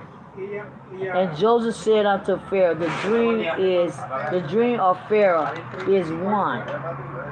God have shown Pharaoh what he is about to do. So he said, yeah, you had 2 dreams, but it represents one dream. It's one dream. You just had 2 different sections of it. So God a higher is about to show Pharaoh what he's about to do. The 7 good kind are 7 years. And the 7 good ears are 7 years. The dream is one. And the 7 thin and ill-favored kind that came up after them are 7 years. And the 7 empty ears blasted with the east wind shall be 7 years of famine. Absolutely. 7 and 3. 7 and 3. This is the things which I have. This is the things which I have spoken unto Pharaoh. What God of higher is about to do, he showed unto Pharaoh. Behold, there come 7 years of great plenty throughout all the land of Egypt, and there shall arise after them 7 years of famine, and all the plenty shall be forgotten in the land of Egypt, and the famine shall consume the land, and the plenty shall not be known in the land by reason of the famine, for it shall be very grievous. Verse 32. And for that the dream was double unto Pharaoh twice. Wow. It is because the thing is established by a higher God, or God a higher. Ooh. It is established, Sister Lenny, by God a higher. Just like he have established the assignments for us, Sister Linda, for the remnant. But they dead. The remnant are dead. They all are dead right now. They all are dry and dead and powerless and weak. And they all in the open field together, which is the world that we are living in. And they dead. The assignment will give us life, or it will give y'all life. It will give you life. If you don't do the assignments that the God of Israel is telling me, the mother and the father of the Hebrew kingdom, is telling me higher. It's telling me to tell the remnant to do. If you don't do the assignment the correct way, the right way, you're going to stay dead in the valley. You will not live. You will not live. You will not get the breath of life in your nostrils to live. Believe me what I'm saying. That's why everybody in this world is dead. I'm talking about Hebrews right now. The beast people, they already dead. The God of Israel already gave them over to the beast and closed the book of life. Now the remnant, the only way they can live, if they listen to the prophet. The only way Pharaoh could live, if he listened to Joseph and do what Joseph the prophet was telling him that he had to do. The whole Egypt was going to die. And how was they going to die, bro? How was the whole Egypt going to die if Pharaoh would not have did what Joseph told him to do? How was the whole Egypt going to die? The what? The famine, he said. The famine.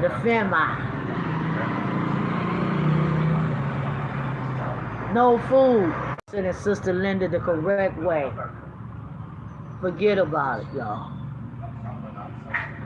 Forget about it. Stay in the valley. Stay in the field. Stay with the rest of them dead bones. Because you're not going to live. And I'm speaking to y'all what I hear. You're not going to live unless you do what the prophet tell you to do. Pharaoh wasn't going to live. Egypt wasn't going to live. They was all going to die.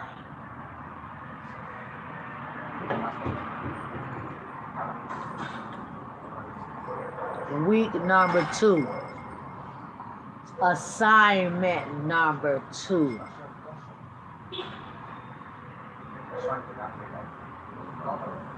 Listen to me, people.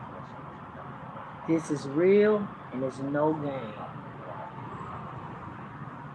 It's no game.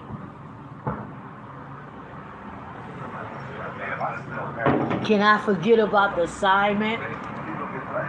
that the God of Israel told me to do, him the mother of Jerusalem, the great. Can I forget about it? Absolutely not. I got to do it.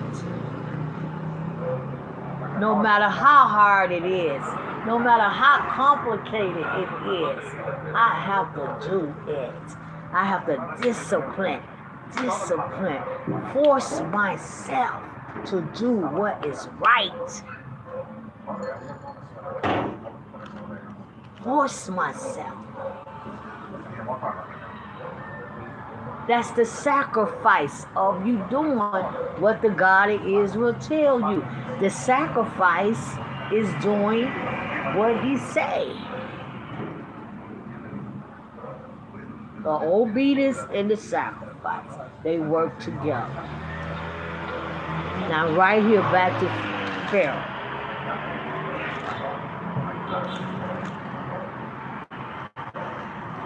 Where we at, bro? Genesis.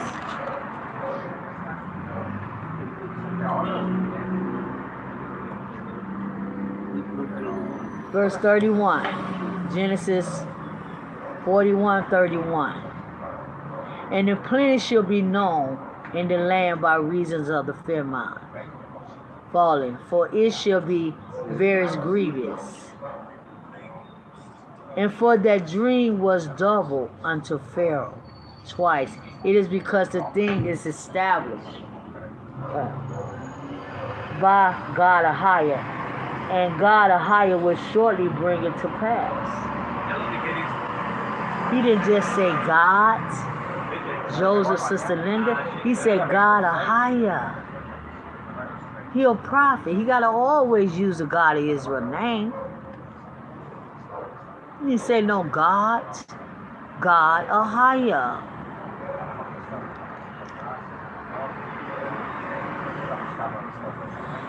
God Ahia will shortly bring it to pass, he said. Ooh, this prophet was powerful, Joseph. Now therefore let Pharaoh look out a man's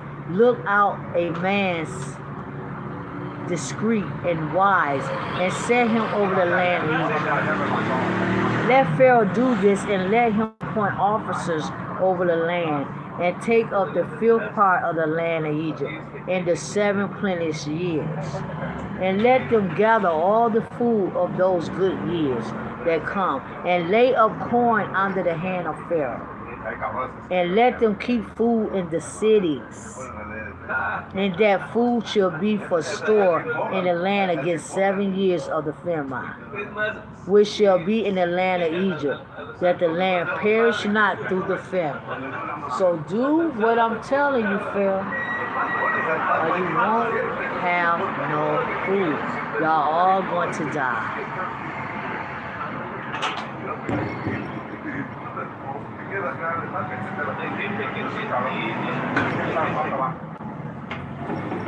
It's okay, Sister Linda. You're going to be fine, Hebrew sister. You're going to be fine.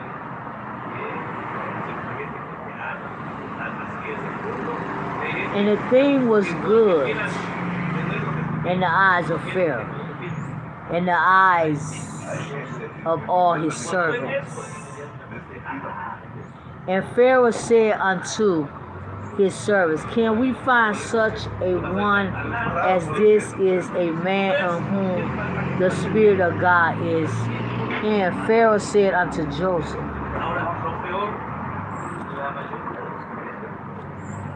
for as much as God have shown thee,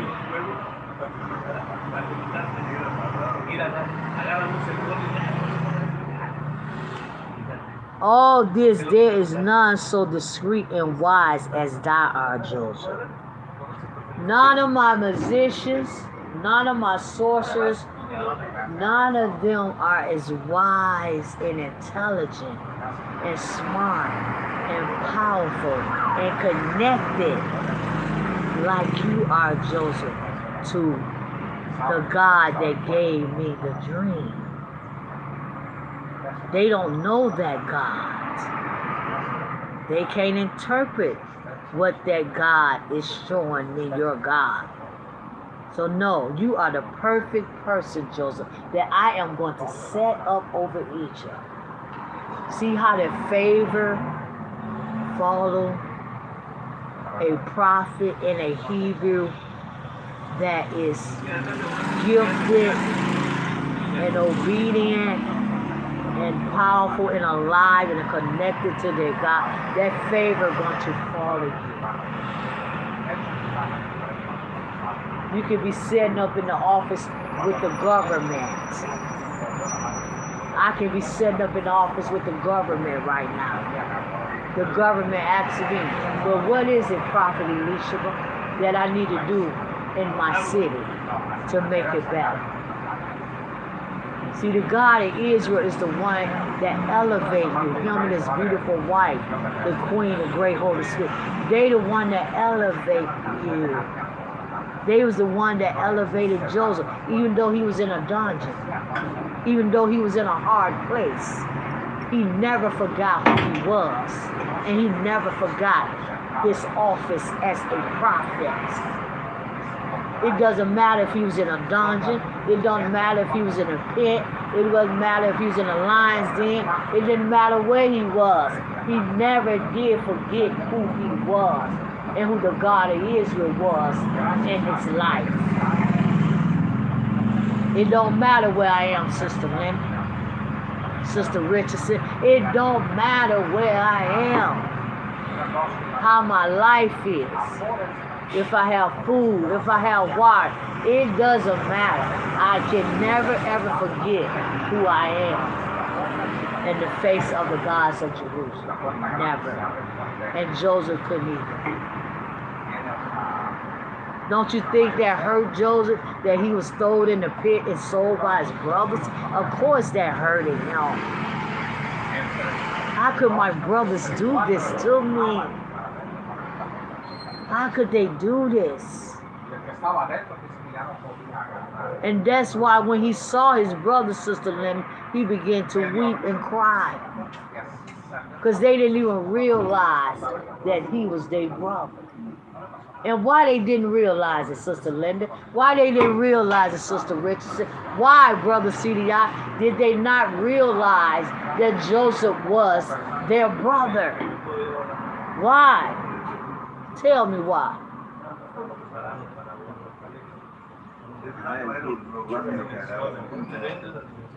Tell me why.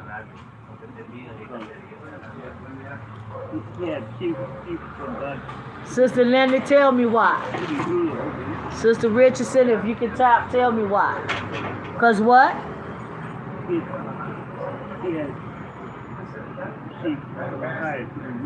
Why could they not recognize their brother Joseph when they were standing in his very presence, when they were standing in his face?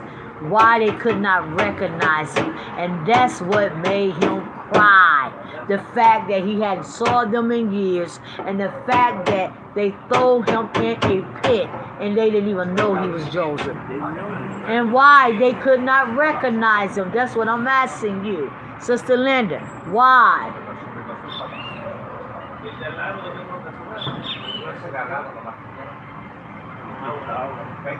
What is it? I can't hear you, bro. You got to speak up.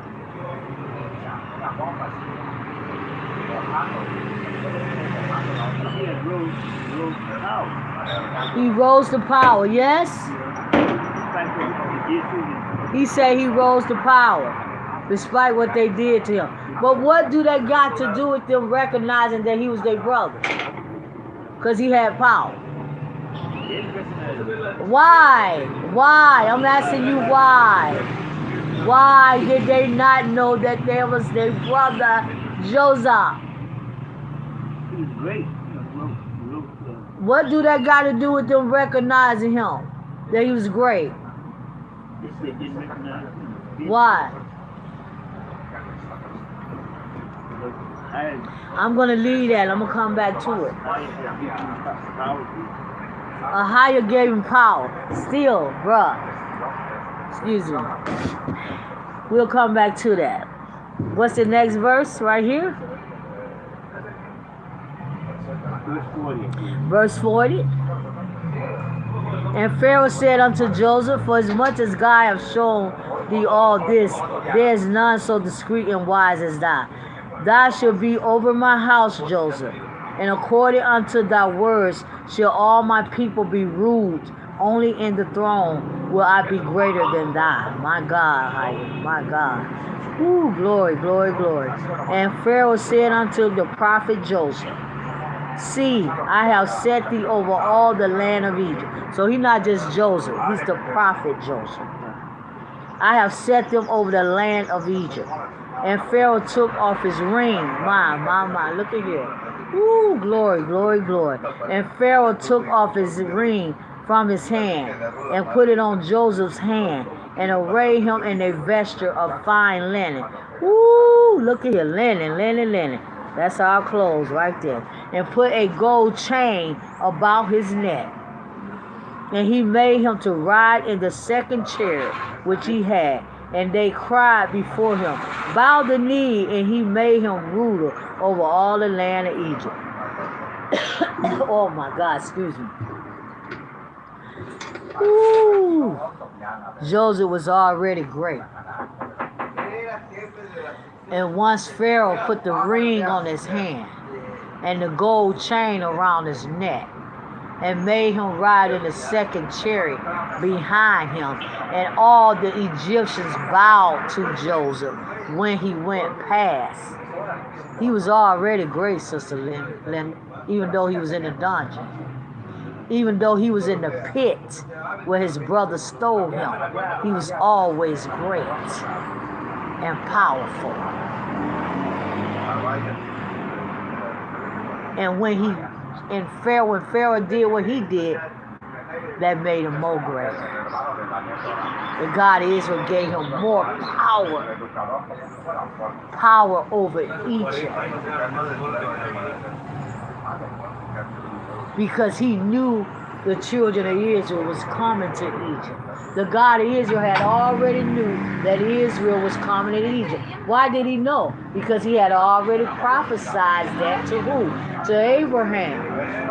That your seed will be in a land that they don't know, and they're going to be there. See, all of this was prophecy. Everything was prophecy. Everything was prophetic. Everything that happened to Joseph was prophetic. It was the will of the God of Israel. Because the Hebrews was coming to Egypt. They was coming. And the God of Israel wanted to make room in Egypt for Jacob and his sons and his daughters and the 70 people that left Canaan with Jacob our father and went to Egypt. So it's all prophetic. So Sister Linda, I'm going to read that in chat. Verse 44, and Pharaoh said unto Joseph, I am Pharaoh, and without thee shall no man lift up his hand or foot in all the land of Egypt. So Pharaoh said, I ain't nothing, Joseph. I'm absolutely nothing. I'm nothing. You are the one. You are the one that's over Egypt. I put everything in your hand. See, that's the power and the authority that the God of Israel gave Joseph over. Pharaoh wasn't giving Joseph nothing. It was the God of Israel. Ooh. Ooh, my God, I thank you, Mother and Father. It was the gods of Israel that gave Joseph that power in Egypt, that authority in Egypt, that manifestation in Egypt. It wasn't Pharaoh. And Pharaoh knew it wasn't him.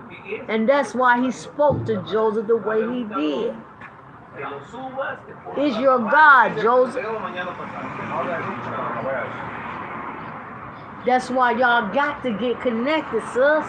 Y'all got to get connected, Hebrew men. You got to get connected to the prophet. so I can take y'all to this place in the God of Israel that only the prophet can take you.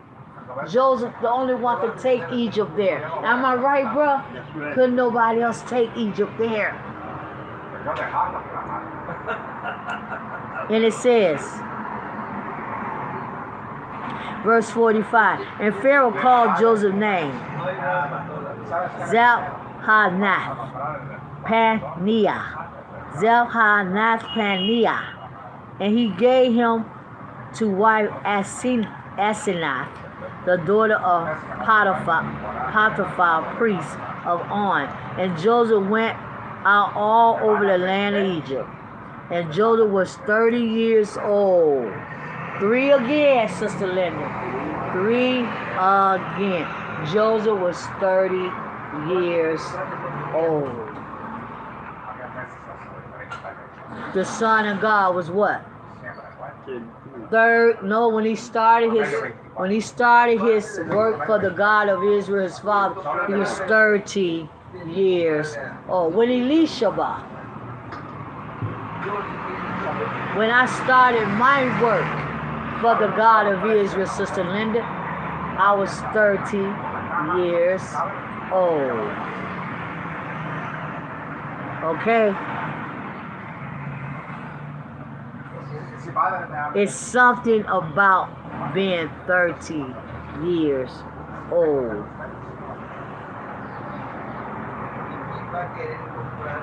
The Son of God. Read it. And Joseph, you can't read, I have to read. Joseph was 30 years old when he stood before Pharaoh, king of Egypt. And Joseph went out from the presence of Pharaoh and went through all the land of Egypt. And in the 7 plenteous years, the earth brought forth by handfuls. And he gathered up all the food of the 7 years which were in the land of Egypt, and laid up the food in the cities. The food of the field, which was round about every city, lay he up in the same. And Joseph gathered corn as the sand of the sea, very much until he left numbering, for it was without number. And Joseph, prophet Joseph, were born 2 sons before the years of Pharaoh came, which Asenath, the daughter of Potiphar, priest of On, bare unto him.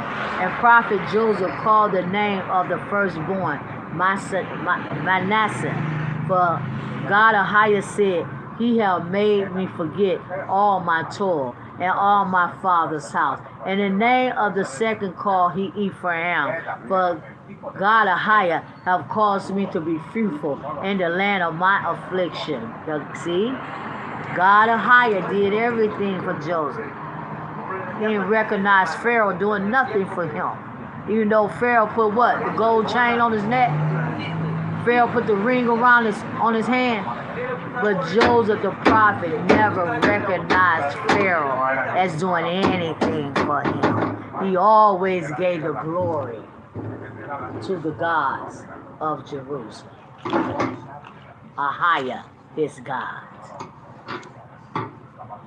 Okay? Next verse. And it say verse 42 and verse 51.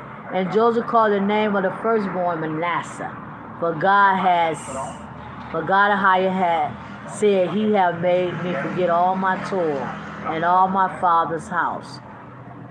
And the name of the second called he Ephraim, for God of higher has caused me to be fruitful in the land of my affliction. And the 7 years of plenteousness that was in the land of Egypt were ended. And the 7 years of drought began to come, according to Joseph has said, and the drought was in the lands. But in all the land of Egypt there was bread. There were bread. And when all the land of Egypt was finished, the people cried unto Pharaoh for bread. And Pharaoh said unto all the Egyptians, go unto Joseph, what he said to you do. See how Pharaoh is lifting up Joseph the prophet. Don't come to me. I'm the king. I can't do nothing to help y'all. Go to the prophet Joseph. He is the one. that can help y'all. So y'all need to stop going to BOCC, EEE, GOC, Christian Church, all that stuff. Y'all need to stop going to all of that and go to the prophet Joseph. Go to the prophet Elisha. She can tell y'all what y'all got to do, where y'all got to go, what we got to do now as the remnant. She know, because I have already told her. Joseph, no, go to him, not to me. I'm your king, but I don't know nothing. I'm dumb. I'm stupid. I'm ignorant. I'm not wise enough to help you. I'm not intelligent enough to help y'all. All y'all elders, all y'all pastors, all y'all bishops, the Pope, all of them, rabbis, they not intelligent enough to help you, Israel. You got to go to the prophet that the God of Israel have ordained to speak life into your dead bodies that's in the open valley. Ain't nobody can give you life but the prophet. Egypt was already dead. Before Pharaoh even had the dream, it was dead. Joseph prophesizing, speaking prophetic to Pharaoh, gave Egypt life to live through the prophecy of the dream. What verse, bro? Sister Linda say, after we deal with this, sis, you don't know where we at. What is it? 56th verse. Okay. Genesis 41. And the famine was over all the face of the earth. Everywhere. It was in Canaan, it was in Jerusalem, it was in Egypt, it was everywhere in the Middle East. In Africa, it was everywhere. Jerusalem is in Africa. Okay? It was all over the face, and Joseph opened all the storehouses. See, where's your storehouse? Open all the storehouses. You need land to dig 6 feet under the ground and store your corn, and store your beans, and store your potatoes, and store your grain, to store your wheat. You need a store. You have to dig under the ground. You got to have your own land to store the food, because it's a famine in the land. It's a famine right now in our world. People hungry right now, starving to death. No food. Where is our chambers? Where is our storehouses? What elder is telling you to dig a storehouse, CDI? What bishop is telling y'all to dig a storehouse? What pastor is telling y'all to to make chambers for your food? None of them. What is they telling you, Sister Linda? What is they telling you, Sister Richardson? What is they telling them, the people, bruh? What is the pastor and them telling the people and the bishop now? What they telling them? You gonna be all right. Wait on God. God gonna bless you. God gonna help you. God is coming. Christ is coming. No. Joseph told Pharaoh, put the food in the chambers to store it for what? 7 years. That's why you got to have the chambers for the food. Where's your land at? Where your land at, see? Where your land at, bruh? Where your land? Hebrews You ain't got nothing but a little apartment and a little house.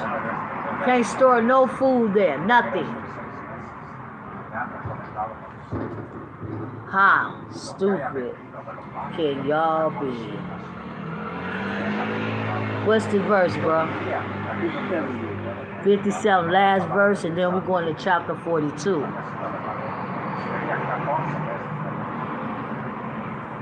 Sister Linda. My God, sis. Ooh, glory to the God of Israel. My God, higher. And all the country see. Let's go back to 56. Read that, bro. Genesis 41:56. And the famine was over all the face of the earth. God opened all the storehouses. He opened all the storehouses. That's what Malachi chapter 3 is talking about, right, bro? I will what? Put meat. Go read that Malachi 3. Go to Malachi 3, Sister Linda, Sister Richardson. The storehouses. Now I'm going to get ready to read y'all chat. Read Malachi 3 about the tithes. Before I was in my message. Huh? Malachi chapter 3. Huh? Behold, I will send my messenger, and he shall prepare the way before me. And the higher whom you see shall certainly come to his No. Go to where he said he's gonna open up the windows in the storehouse. He's gonna put meat in your house. Malachi 3, what verse? 3 verse 10. Read verse 9. You are cursed with a curse. You are cursed with a curse. For you have robbed me. You have robbed me. Even this whole nation. Even the whole nation of Israel. Bring all the tithes to the storehouse. Bring all the tithes, all the corn, all the potatoes, all the beans, all the fruits, all the vegetable, all the goat, all the lamb, all the cow, all the ram. Bring all of the food into the storehouses. The same thing that he told Pharaoh to do in Egypt. We're going to store the corn. They only have corn, right? We're going to store corn in the storehouses. Read it, bro. Bring all the tithes into the storehouse, that there may be meat in mine house. That proves to you that tithing is nothing but food. Bring you all the tithes into my storehouse. That what, bro? And prove me now through what says the Bible. No, bring all the tithes into my storehouse. Bring you all the tithes into the storehouse. The chambers. Those are the underground chambers that you have to dig on the land 6 feet under the ground. Read. That there may be meat in mine house. No, 7 feet. Because the God of Israel only deal with 7 and 3. 7 feet under the ground or 12 feet under the ground. Go ahead. That there be what? That there may be meat in mine house. That it might be food in our houses. Hebrews. Food.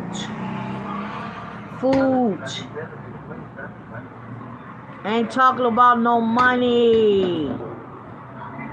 The God of Israel is talking about his tithing. Food. And only food. Y'all have been bewitched by these satanic leaders that y'all been sitting up under, thinking y'all getting the truth, thinking y'all getting you know what God wants y'all to do. No, you've been bewitched. You've been deceived. You've been serving a man and not your gods. Woo! Ooh, I feel this thing today, God of Israel. Thank you. Ooh, glory. Read it, bro. Read it. Bring all the tithes to the storehouse. Bring it. That there may be meat in my house. That there might be meat in my house, Sister Lynn.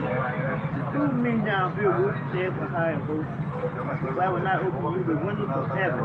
Prove me, prove me. Come on, Israel. Bring me my tithes. Bring me my fruit off the fruit trees. Bring me my grain. Bring me my corn. And prove me that I will not open you up the window of heaven, the portal. That I won't open the portal up of heaven. The window ain't nothing but the portals. And pull you out blessings, Israel. That you ain't got room enough to receive. And what he was saying, he's going to open up the portal and send rain. He going to send rain, bruh. Right? So he can water your food and water the crops and water the grass and water the trees. So you will, what? You won't have enough room. You won't have no place to put it in your chambers.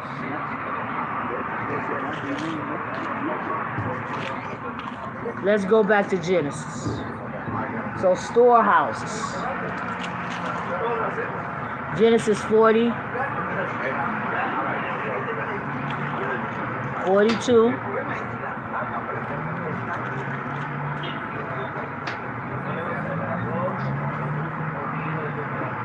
You know the Genesis 42, bro. What is it? You said Genesis 41. You're on 42 now, right. Okay. 57. And all the countries, Genesis 41, 57. And all the countries came up into Egypt to Joseph and to buy corn, because that the famine was sold in all lands. Now, Sister Linda, we're on Genesis 42. Sister Linda say, none.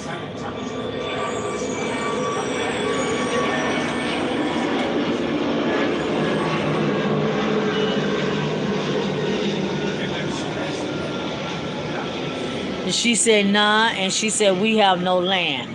Exactly. Y'all don't have no land, but I got land. Because I'm not that stupid. I'm not that stupid not to have a land. And I'm a Hebrew, bruh. All Hebrews got to have a land. Somewhere they can plant some food and dig a well. To have some water and some resources. To have some wealth. Because resources is wealth. So yeah, back to what I was saying about Joseph. Sister Lynn, I saw what you put in the chat when you said that they was jealous of Joseph. And that's why they couldn't recognize Joseph.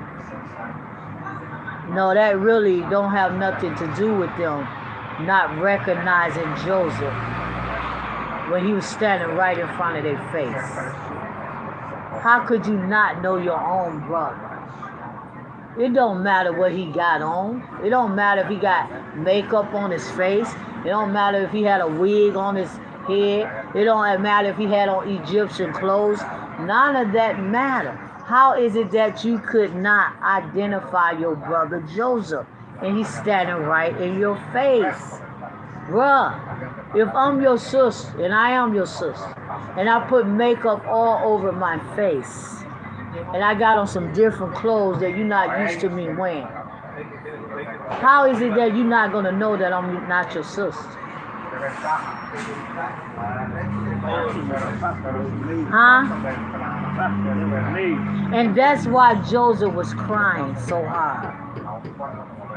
Because they could not identify that he was their brother. He had to tell them, I'm Joseph, I'm Joseph, I'm Joseph, I'm your brother. They could not identify him. Why? Why? Because they never knew him as a brother. And they never accepted him as a brother. And they never wanted him to be their brother. And they wanted to kill their own brother. And they thought they did destroy their own brother, and that they would never ever see their brother again. So the whole thing is that they never ever ever accepted him as a brother. And when he was standing in their very presence, they never looked at him as a brother. They never even paid attention to Joseph when he was living in the house with Jacob, his father. They never paid attention to him as a brother. They couldn't stand him. They couldn't stand him. It was deeper than jealousy.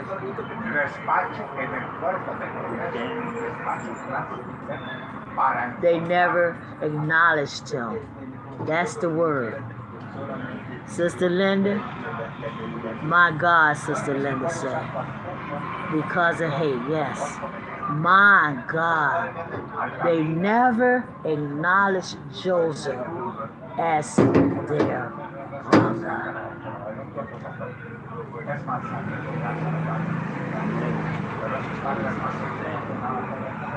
That's going on right now today, Sister Linda. With people, families.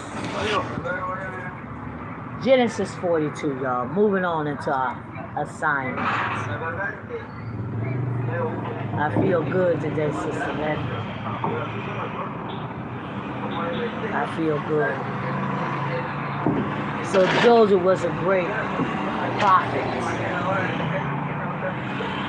It is not enough being said about Joseph in the Christian church, in the Hebrew Israelite camps and ministry.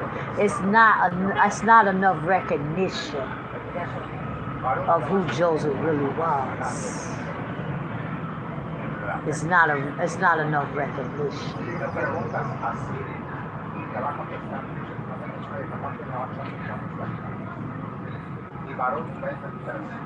The only thing that's being recognized in the Christian church is Jesus.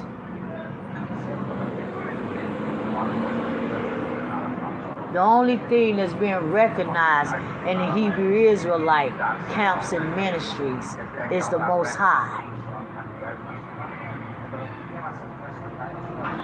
That's the only thing come off their tongue every time they speak. Sister Linda, am I telling the truth or a lie?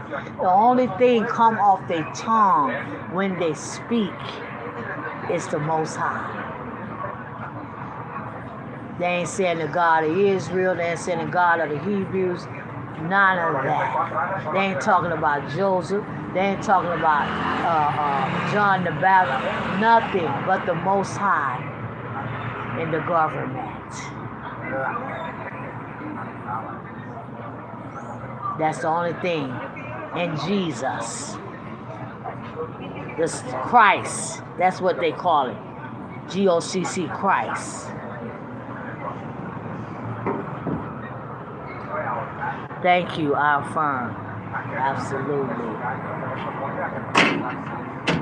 Genesis 42. So don't forget about Joseph, y'all. Don't forget about all the hell that our brother Joseph went through to be a prophet of the God of Israel. He was born special, just like me. Just like you, Sister Linda. We was born special.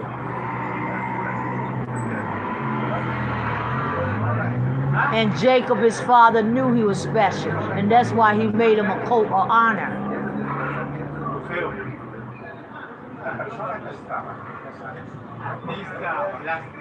Stop thinking about, we got to look at our ancestors, who they are, our fathers of the Hebrew kingdom and nation.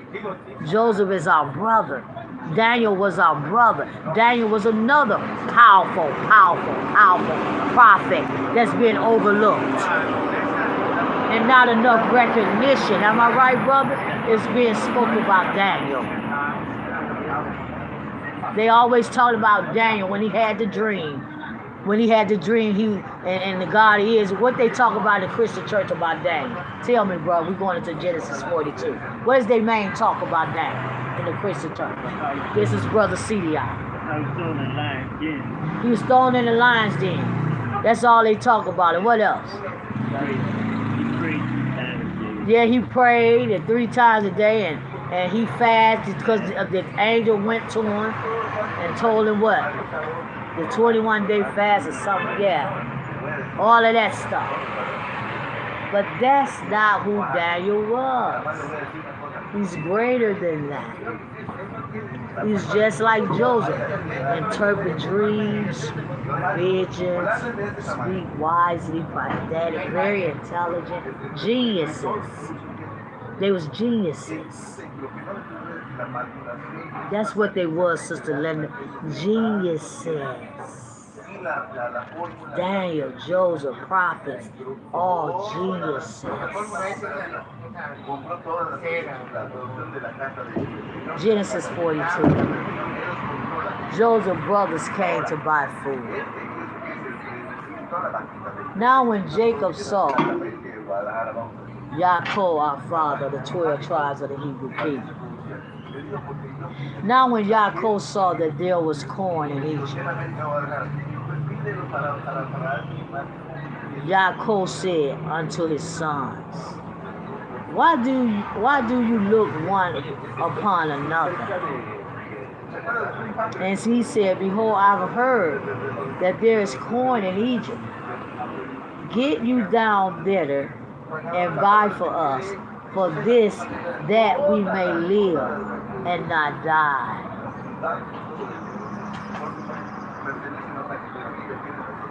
And Joseph's 10 brothers went down to buy corn in Egypt. See how dumb they was? Joseph's brothers was very dumb. I told y'all there's always one person in the family. Joseph brother, and that one person in your family is your brother. What's your brother's name? Bobby. He the one person in your family that the God of Israel wants to use. And I told him that years ago, but he didn't receive it. He the one person in your family that's intelligent enough. It's not you, brother. It's not you. It's him. It's always that one person in the family. Sister Linda, you must be that one person. How many brothers and sisters you have? So you see how dumb the brothers was? They were sitting there looking at each other. Jacob said, get up, man. I heard it's corn in Egypt. Why y'all sit here looking at each other? We ain't got no food.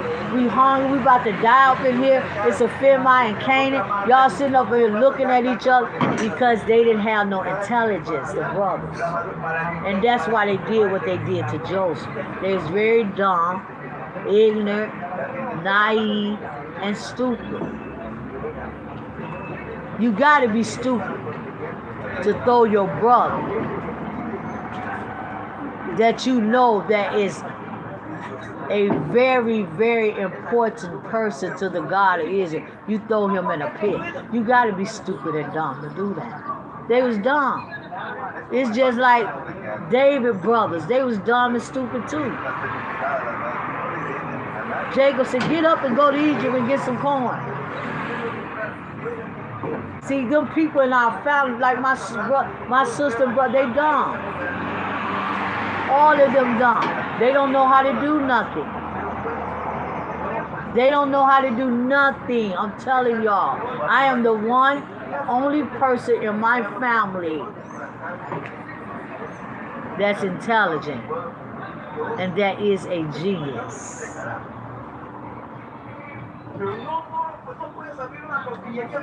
It's your brother Bobby, not you. Not Ruth. And not your other sister either. It was him. But he's so arrogant. And he's so full of pride and puffed up. You the more humble one, bro. So look what it said here. Verse 2. And your mother always knew that it was him. She always looked to him, right? More than she ever looked to you. Am I right? My mom is the same way. She looked to me more than she looked to my brothers and sisters. Because she know I'm smarter than them. She know that. Right now today, she'll tell them, yeah, she's smarter than y'all.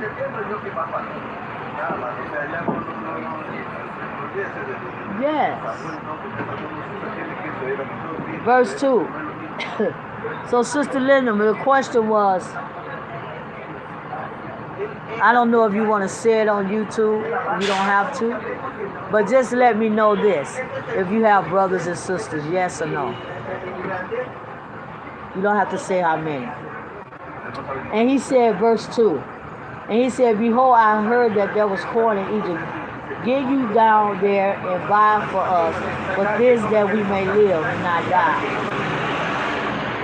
And Joseph, 10 brethren, went down to buy corn in Egypt.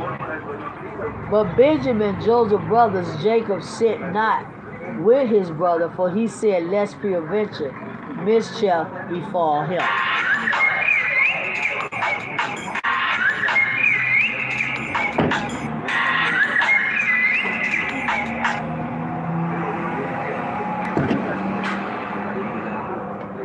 Verse 5 of Genesis 42. And the sons of Israel came to buy corn among those that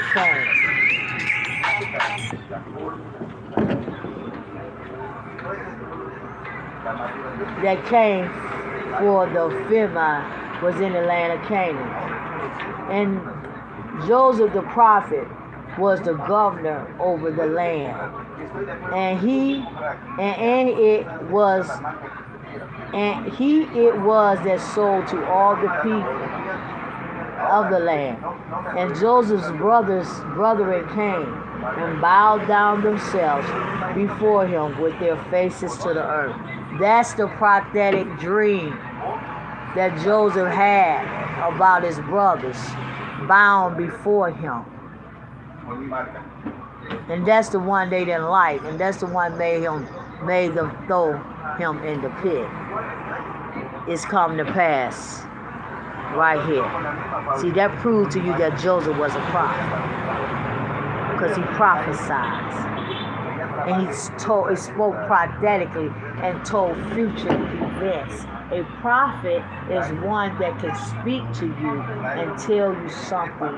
If you look up the definition of a prophet, it's one that can speak to you and tell you things that's going to happen in the future. Am I right? It proves to you that Joseph was a prophet. And not just Joseph. So they bowed down themselves before him with their faces to the earth. And Joseph saw his brother. He knew every last one of them, Sister Lynn. He knew every last one of his brothers. He never forgot his brothers. Now, how is it that they did not know him and he know them? Woo! Look at this God of Israel. How is it that they did not recognize Joseph, but Joseph recognized them? Wow. And Joseph saw his brother. And he knew them. Right off he knew them. Because he never forgot them. He never forgot them. He always acknowledged them as his brother. As his brothers. He never forgot. He always acknowledged. It's just they never acknowledged him. He always acknowledged them. He loved his brothers. He loved them. It's not his fault that the God of Israel chose him out of all the brothers. Out of all the 12 tribes. Out of all the 12 tribes, the sons of Jacob. It's not his fault. that the God of Israel chose him and not them.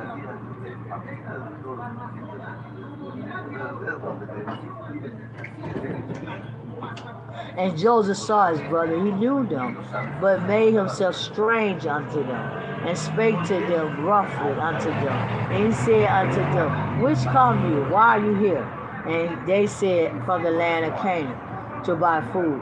And Joseph knew his brother, but they knew him not. See that? I just told you that. And Joseph remembered the dreams which he dreamed of them, and said unto them, You are spies to see the nakedness of the land. You are come.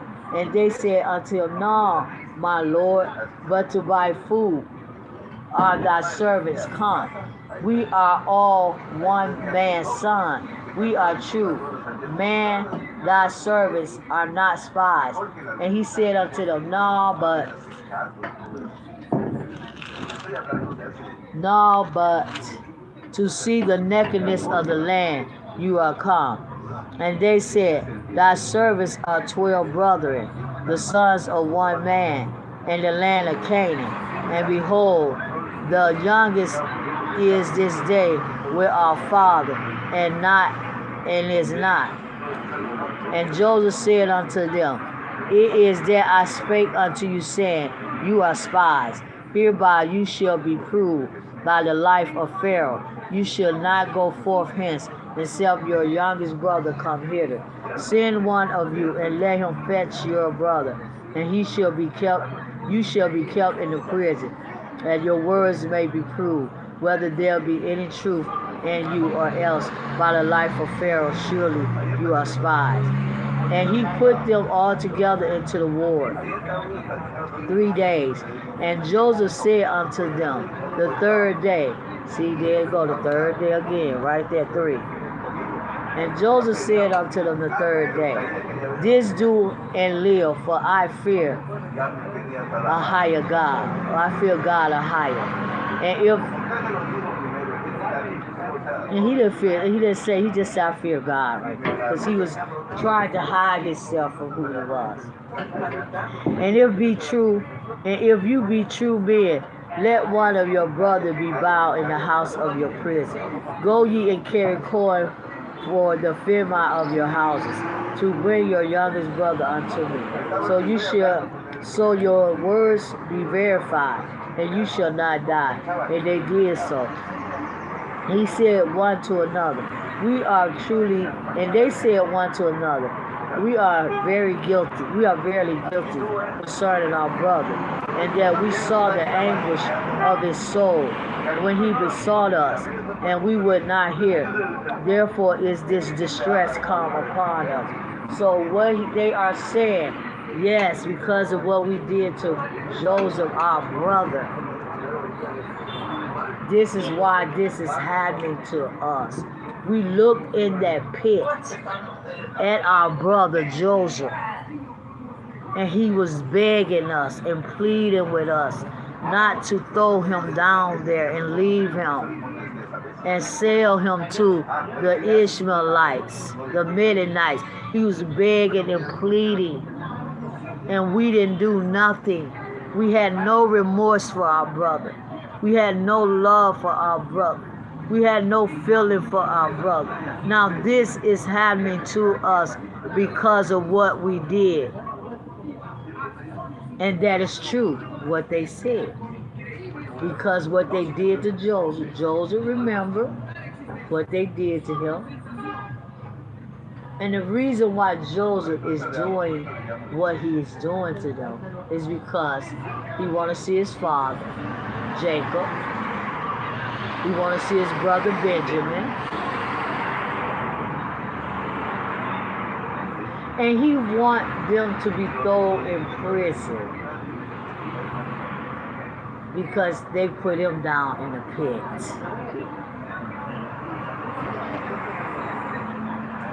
Because he remembered what they did to him. And they remember. They never forgot what they did to Joseph, Sister Lynn. It was still in their conscience. and they knew that they was guilty. What verse?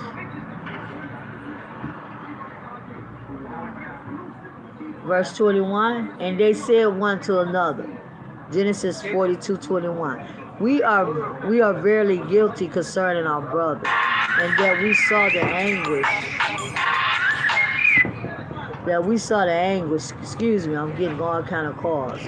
That we saw the anguish of his soul when he besought us, and we would not hear. Therefore is this distress come upon us. And Reuben answered them, saying, Spake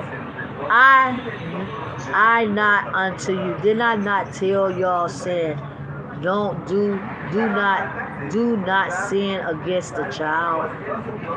And you would not listen and hear me.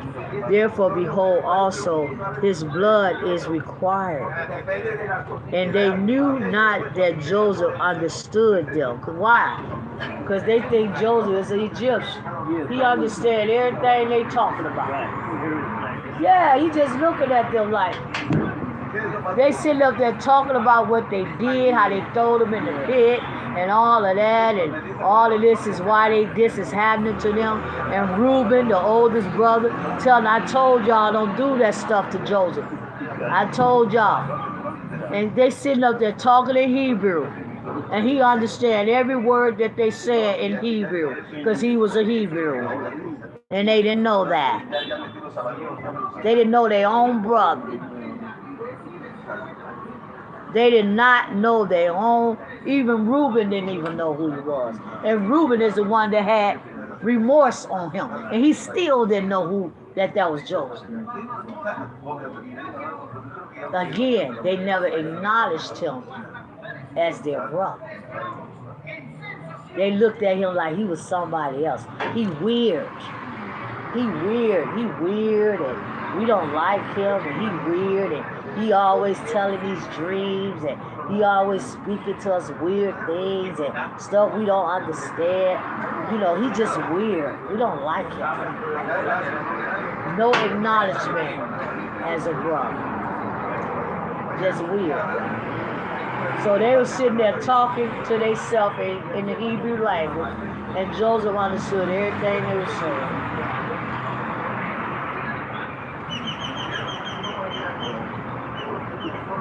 And they knew not that Joseph understood them, but he spake unto them by an interpreter. Yeah. And he turned himself about from them and wept. He cried, see? Why did Joseph cry? He cried because they did not know that he was their brother. How can you not know your own blood?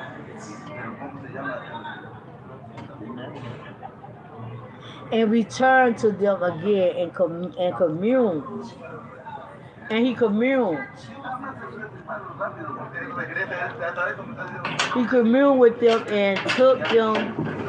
and took from them Simeon, the Dominican in the earth today, and bound him before their eyes.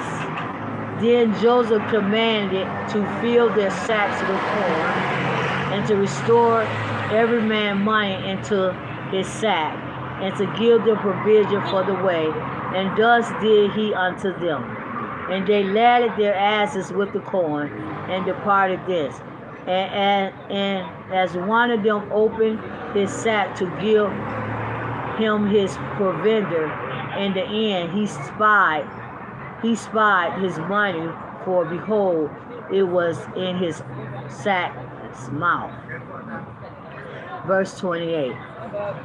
And he said unto his brethren, my money is restored, and lo, it is even in my sack. And their heart failed them, and they were afraid, saying one to another, what is this that God has done unto us? What is this that God of higher have done unto us? And they came unto Jacob, their father, Yaakov, unto the land of Jerusalem. Not Canaan, Jerusalem. Unto the land of Jerusalem. and told him all that befell unto them, saying, the man who is the Lord of the land. You know what, y'all? Something just came to me. Something just came to me, sister, man. Think about the King James Version Bible, bro. The King James Version Bible. How many times do you see the word Jerusalem in it?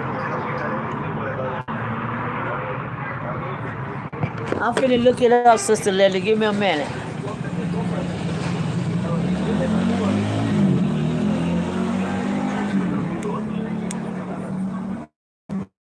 Going back to you, Sister Linda. I was just looking up Jerusalem and how many times it's in the Bible. It's in the Bible 767 times. In the first place is Joshua 10 and 1. And the last place is Revelation 21.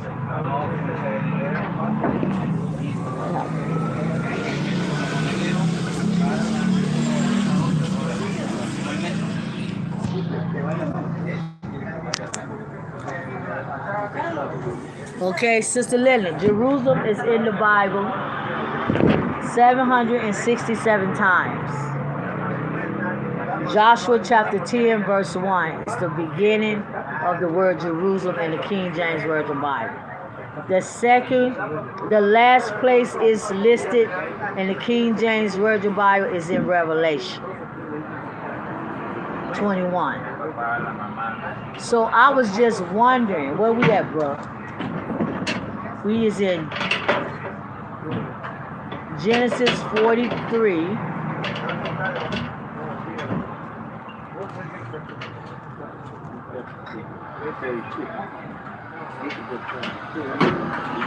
Genesis 43, right?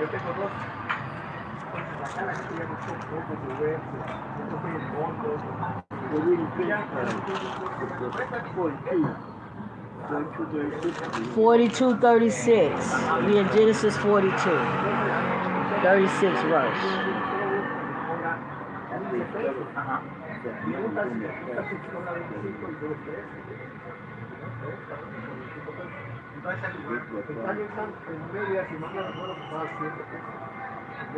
We be 12 brothers, verse 32. Sons of your father, not as one of the youngest is this day. We are father in the land Canaan. See? Canaan. Why not Jerusalem? Why the King James Version Bible don't say Jerusalem? It say Canaan. In the first 5 books of the Bible. Genesis,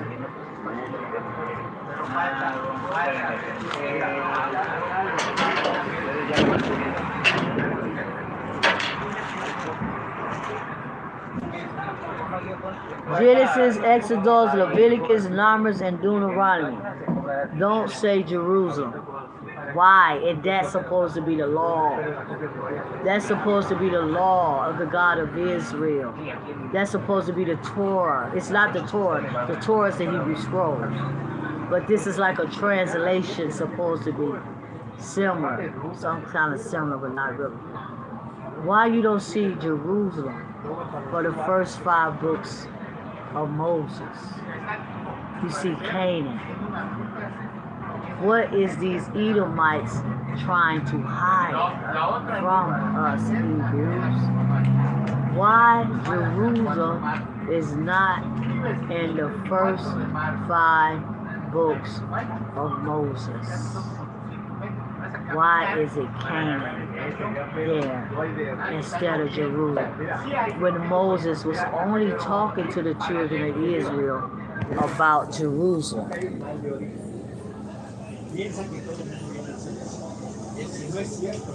I lost the chat. I lost it.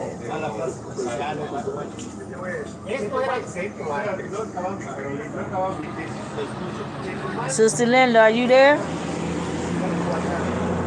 Put something in the chat, because I can't even see the chat no more. I can't see the chat, Sister Linda. Are you there?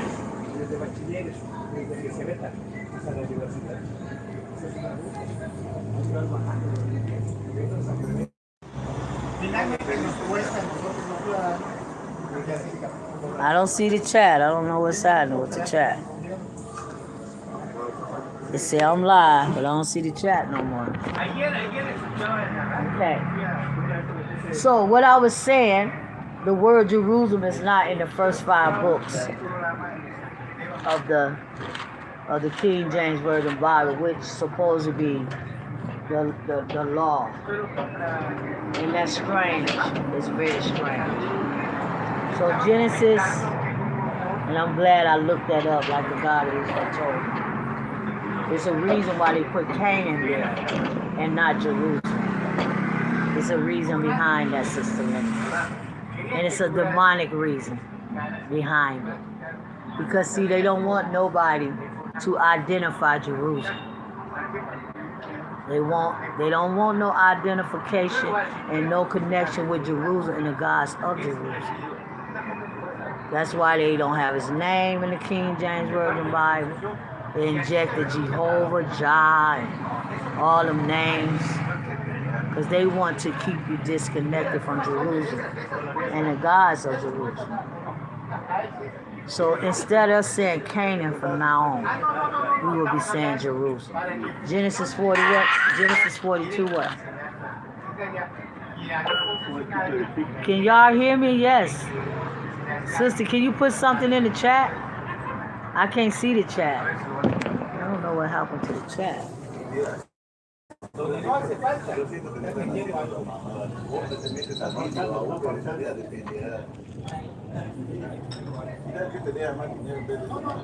don't know. I don't know what happened to the chat.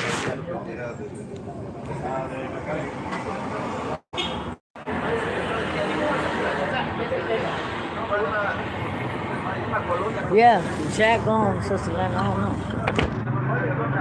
Okay, Genesis 42, verse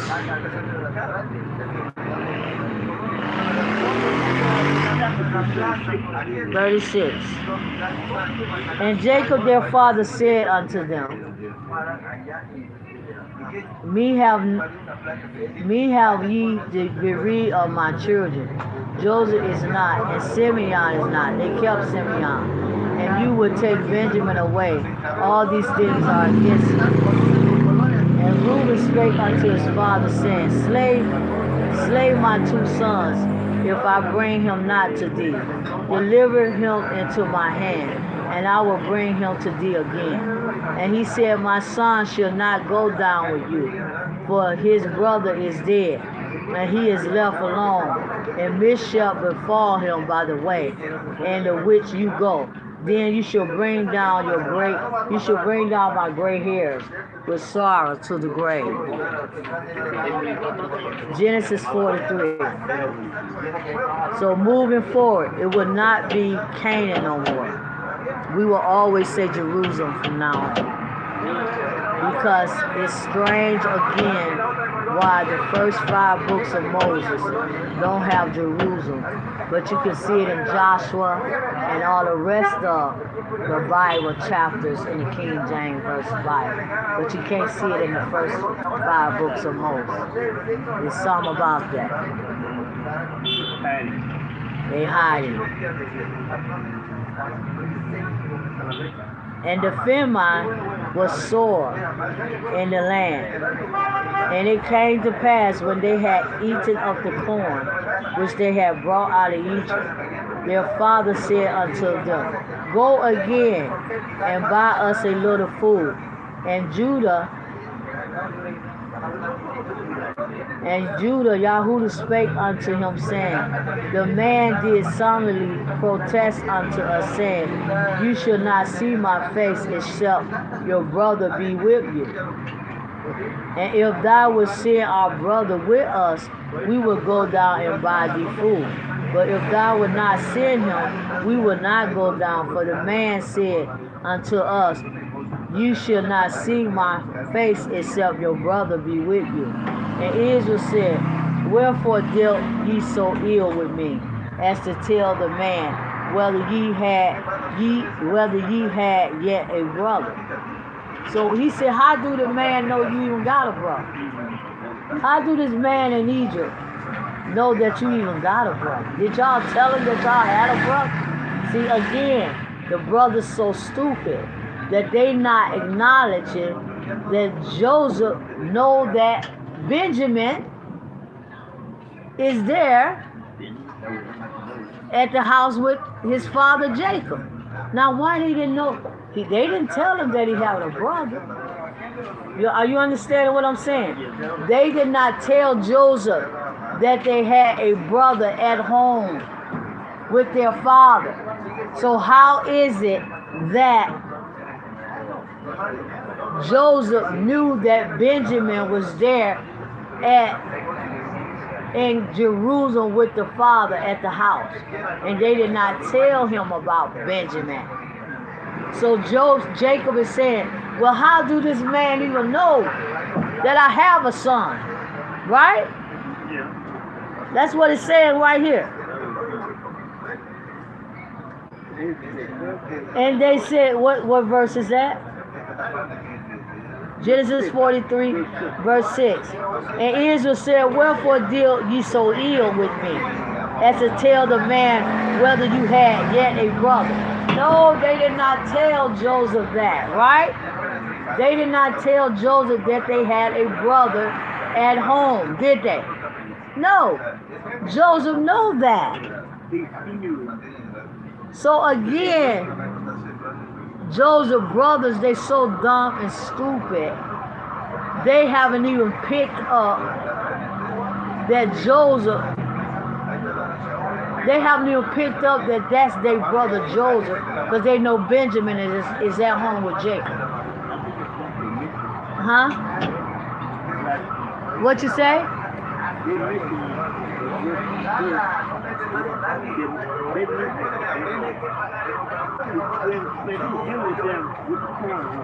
Yes. They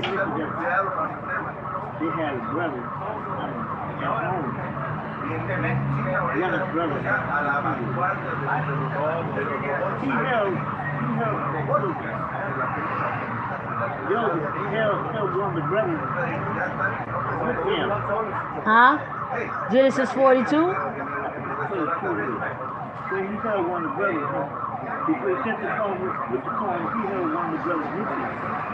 It said, and he said, behold, I have heard there is corn in Egypt. Go ye down there and buy from us from thence that you may live and not die. And Joseph's 10 brothers went down to buy corn in Egypt. But Benjamin, Joseph's brothers, Jacob sent them not. Let me come down here. And Joseph, verse 7 of Genesis 42, Sister Linda. And Joseph saw his brother, and he knew them, but made himself strange unto them, and spake roughly unto them. And he said, this, which you come? And they said, from the land of Canaan, from the land of Jerusalem, to buy food. And Joseph knew his brother, but they knew him not. Okay? And Joseph remembered the dream, okay? And he said, no, all of the men. And he said, we are, verse 11, we are all one man's son, and are true men, thy servants are no spies. And he said unto no, but to see the nakedness of the land you are come. And they said, thy servants are 12 brothers. Okay, the son of one man in the land of Canaan, they said. And it's supposed to be Jerusalem, because they did not say Canaan. They said Jerusalem. And behold, the youngest is this day with our father. Okay, so they did say that. Okay, I wanted to clarify that. Okay, we're going back to Genesis 43, verse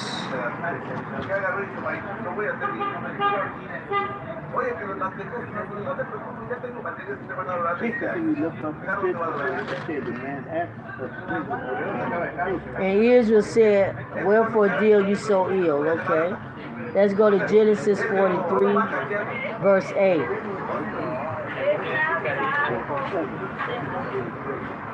Verse 7.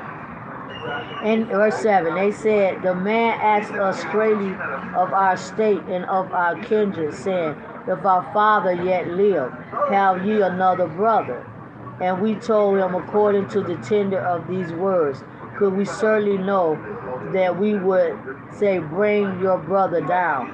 And Judah said unto Israel his father, send the lad with me, and we will rise and go, that we may live and not die, both we and die, and also our little ones. And I will surety for him, and I will be surety for him of my hand, should I require him, if I bring him not unto thee, and set him before thee, then let me bear the blame forever. For itself we had lingered surely, now we have returned the second time. And their father Israel said unto them, if it must be so now, do this, take of the best fruit of the land in your vessels, and carry down the man a present, a little balm, and a little honey, spice and myrrh, nuts and almonds, and take double money in your hand, and the money that was brought again in the mouth of your sacks, carry it again into your hand. Peradventure it was an oversight. Verse 13, take also your brother, and arise and go again unto the man, and God Israel give you mercy before the man, that he may send you away, our brother and Benjamin. If I be bereaved of my children, I am bereaved. That he may send away your other brother in Benjamin. If I be bereaved of my children, I am bereaved. And the men took that presents, and they took double money in their hand, and Benjamin, and rose up and went down to Egypt, and stood before Joseph.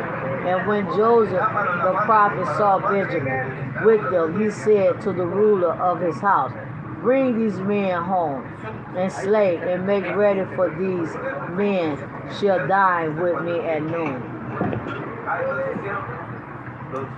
At 12 o'clock, bring them to my house. We're going to have dinner today. Verse 17 of Genesis 43. And the men did as Joseph bade, and the man brought the men into Joseph's house. And the men were afraid, because they were brought into Joseph's house. And they said, because of the money that was returned in our sacks at the first time, are we brought in, that he may seek occasion against us, and befall us, and take us for bondmen and our asses. And they came near to the steward of Joseph's house, and they communed with him at the door of the house. They was afraid.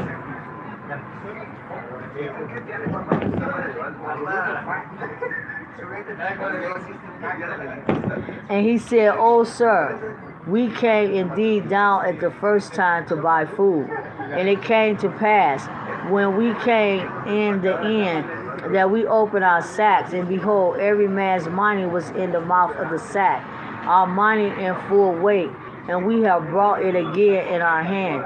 And other money have we brought down in our hands to buy food. We cannot tell who put our money in our sack. And he said, peace be to you, fear not. Your God and the God of your father have given you treasure in your sacks. I had your money, and he brought Simeon out unto them. And the man brought the men into Joseph's house, and gave them water, and they washed their feet. There you go, Sister Leonard. They washed their feet. Why? Because Joseph what? Why did they wash their feet, see? Huh? Why did they wash their feet? Of who? Right. It's a custom of the Hebrew, and Joseph is a Hebrew. And this is why he washed their feet. It's not a custom of the Egyptians that I know of. And they should have knew right then that Joseph was a Hebrew. Because they got to get their foot washed. Okay? He washed their feet and he gave their asses free of provender. Verse 25. And they made ready the presents against Joseph. They made ready the presents against Joseph. Came at noon, for they heard that they should eat bread there. And when Joseph came home, they brought him the presents which was in their hand into the house, and bowed themselves to him to the earth. And he asked them, huh? What you say? Yes, of course. Hebrew custom to bow, yes. And they bowed themselves unto the earth.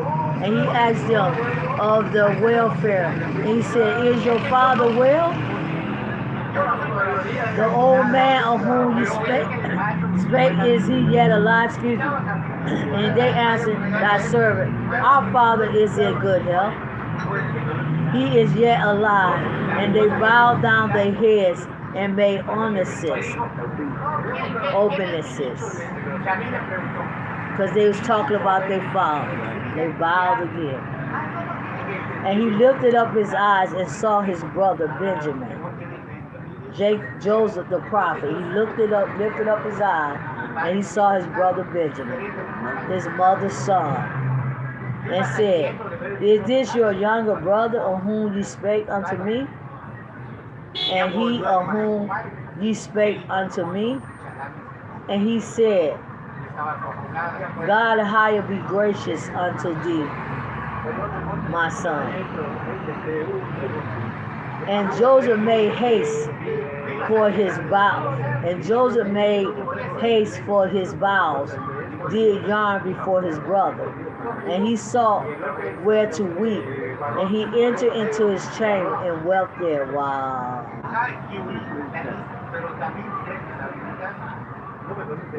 Verse 31, Genesis 43. And he washed his face and went out and refrained himself and said, set on bread. So he washed his face, the prophet Joseph, after he cried. And they set on for him by himself, and for them and by themselves, for the Egyptians which did eat with him by themselves, because the Egyptians might not eat bread with the Hebrews. For that is an abomination unto the Egyptians. The Hebrews and the Egyptians are not allowed to eat together. The Egyptians have to eat by themselves.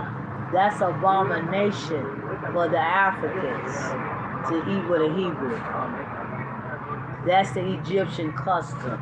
And it's also a Hebrew custom that the Hebrews don't eat with Gentiles. And that's why, y'all, we don't need to be running up in these restaurants eating with Gentiles. We need to eat our own food at our own house off our own land. The remnant moving forward. We don't supposed to sit down and eat with Gentiles. No, we don't supposed to even eat at a Gentile table.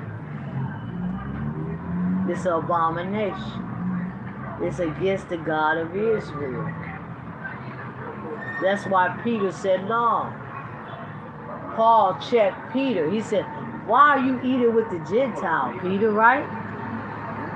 That's against the God of Israel for you to eat with Gentiles. Peter was sitting there eating with him. And Paul had to correct him, right?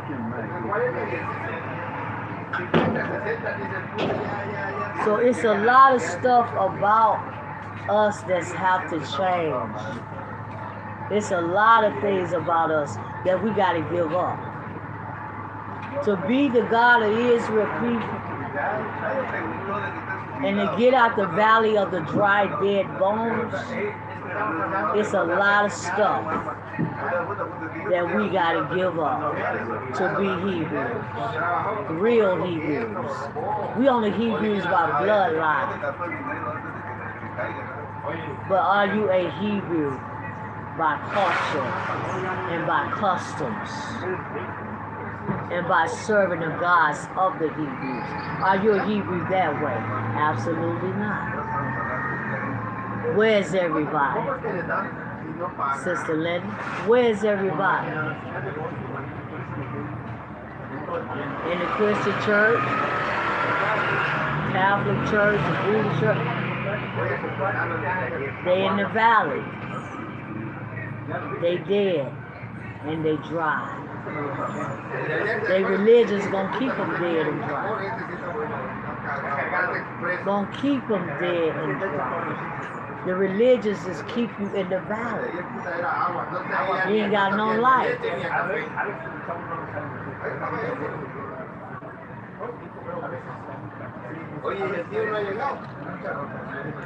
So right here.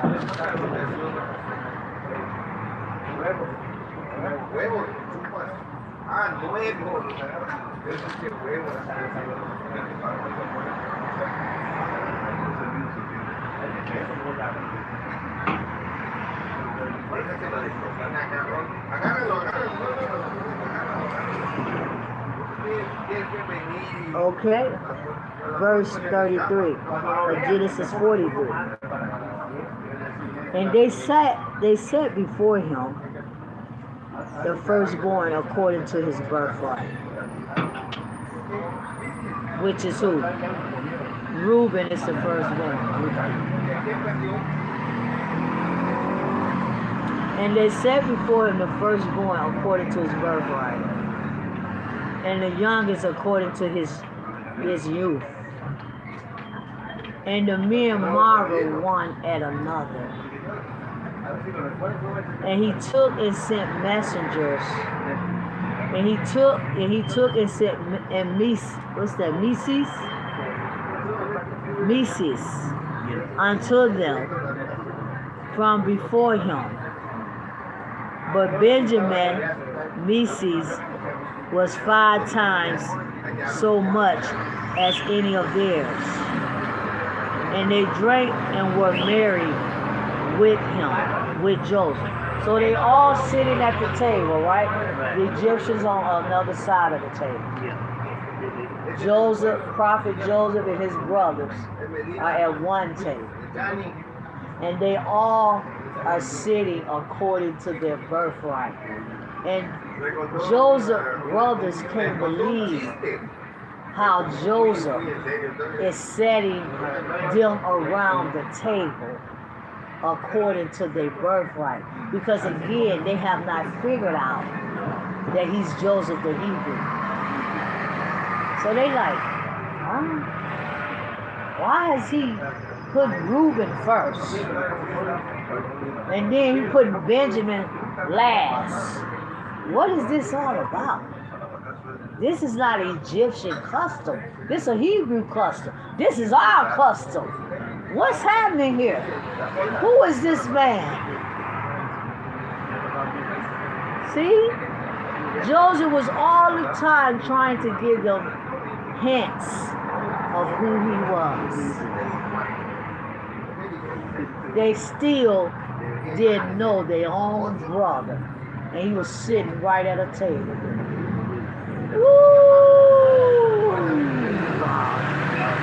That is so very deep.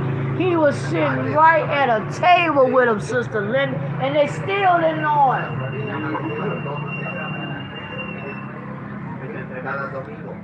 He don't set them down according to the way Hebrews supposed to eat at a table, and they still don't know him. He washed their feet when they came up in his house, and they still didn't know him.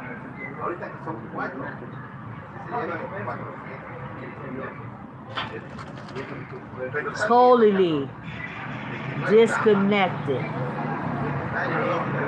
from the God of Israel. Number one, them brothers was wicked and evil. They was totally disconnected from the God of Israel, and they never ever acknowledged the prophet Joseph. That's deep, right? And he gave Benjamin more food than he gave any of them. So Joseph's cup is missing, Genesis 44. And he commanded the steward of his house, saying, fill the men's sack with food, as much as they can carry, and put every man's money in his sack's mouth. And put my cup, the silver cup, in the sack mouth of the youngest. Wow. And his corn money. And he said, according to the word that Joseph had spoken. As soon as the morning was light, the men were sent away, that they in their asses. And when they was gone out of the city, and not yet far off, Joseph said unto his steward, up, follow after the men. And when thou dost overtake them, say unto them, wherefore have you rewarded evil for good? So they still haven't figured Joseph out yet. He done sit at the table and ate one. My God. Ohio. Ooh, that's amazing. They could not stand Joseph. Okay. And he said,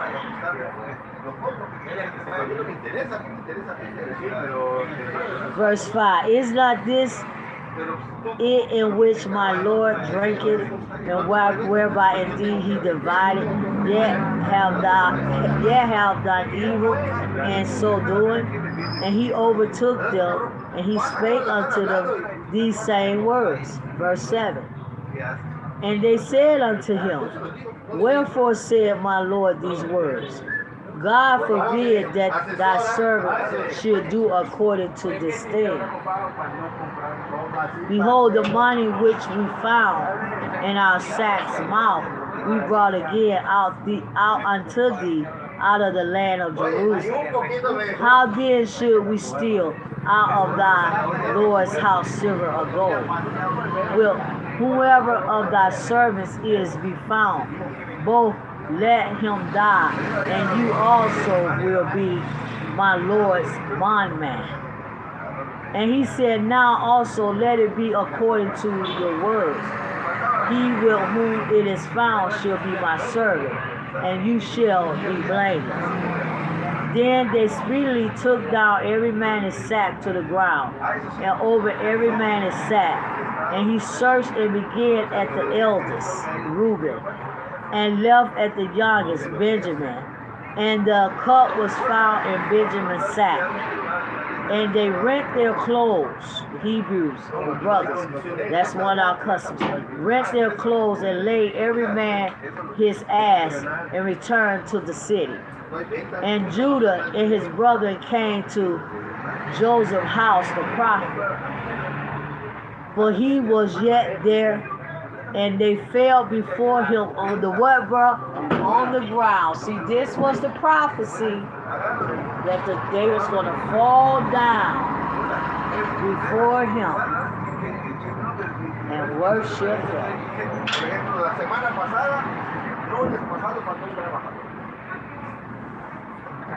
And they fell before him on the ground. And Joseph said unto him, and Joseph said unto them, what deed is this that you have done? Were you not that such a man as I can certainly divine? Certainly divine. And Judah said, what shall we say unto my Lord? What shall we speak? Or how shall we clear ourselves? God Ahiah have found out the iniquity of thy servants. Behold, we are my Lord's servants, both we and ye, and also with whom the cup is found. And he said, God Ahia forbid that I should do so. But the man in whose hand the cup is found, he shall be my servant. And as for you, he didn't say Ahia. He just said God right there, because he didn't want them to know who he was, right? But the man in whose hand the cup is found, he shall be my servant. As for you, get you up in peace unto your father. Verse 18. And Judah came near unto him and said, O my Lord, let thy servant, I pray thee, speak a word in my Lord's ears, and let not thy anger burn against thy servant, for thou art even as Pharaoh. My Lord asked his servants, saying, Have ye a father or a brother? And we said unto my Lord, We have a father, an old man, and a child of his old age, a little one, and his brother is dead. Look at that, we're talking about Joseph, right? And he alone is left of his mother, and of his father, loving him. And thou saidst unto thy servant, Bring him down unto me, that I may set my eyes upon him. Wow.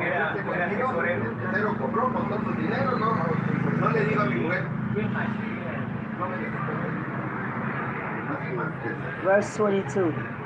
And we said unto my Lord, The lad cannot leave his father, for if he should leave his father would die. And thou saidest unto thy servant, Except your youngest brother come down with you, ye shall see my face no more. And it came to pass, when you came up unto thy servant, my father, we told him the words of my Lord. And our father said, Go again and buy us a little food. And we said, We cannot go down if our youngest brother be with us, then we will go down, for we may not see the man's face except our youngest brother Benjamin be with us. And thy servant, my father, said unto us, We know that my wife bare me 2 sons, and the one went out from me, and I said, Surely he is torn in pieces, and I saw him not since. Verse 29. And if you take this also from me, and mischief befall him, you shall bring down my gray hairs and sorrow to the grave. Now therefore, when I come to thy servant my father, and the lad be not with us, seeing that his life is bound up in the last life, it shall come to pass, when he seeth the lad is not with us, that he will die, and thy servant shall bring down the gray hairs of thy servant our father with sorrow to the grave. But thy servant became surety for the lad unto my father, saying, If I bring him not unto thee, then I shall bear the blame of my father forever. That's what Judah told Jacob. I gotta bring him back, or I'm responsible. Now therefore I pray thee, let thy servant abide instead of the lad, a bondman to my Lord, and let not the lad go up, and let the lad go up with his brother. For how shall I go up to my father, and the lad be not with me, lest peradventure I see the evil that shall come on my father. Joseph revealed himself to his brothers. Genesis 45. Then Joseph could not refrain himself any longer. The prophet gave in. He couldn't do it no longer.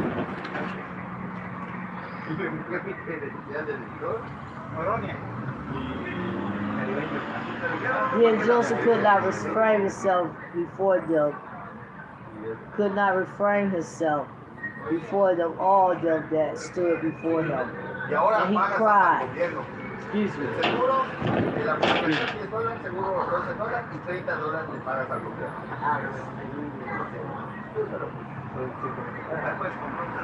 Well, could you go in there and get some napkins? Yeah. Hold on, Sister Linda. We're going to be here for a good 31 minutes, and we're going to leave.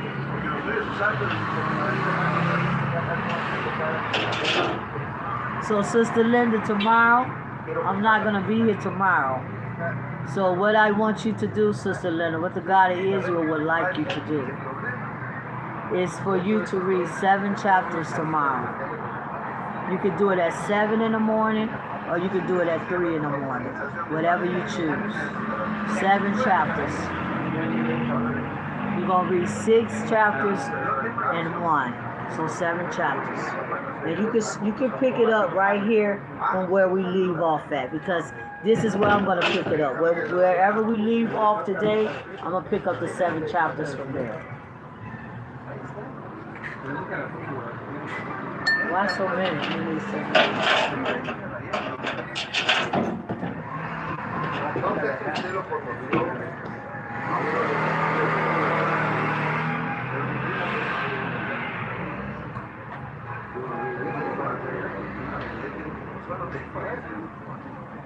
Uno más grande arriba de la izquierda. No, más chico, pero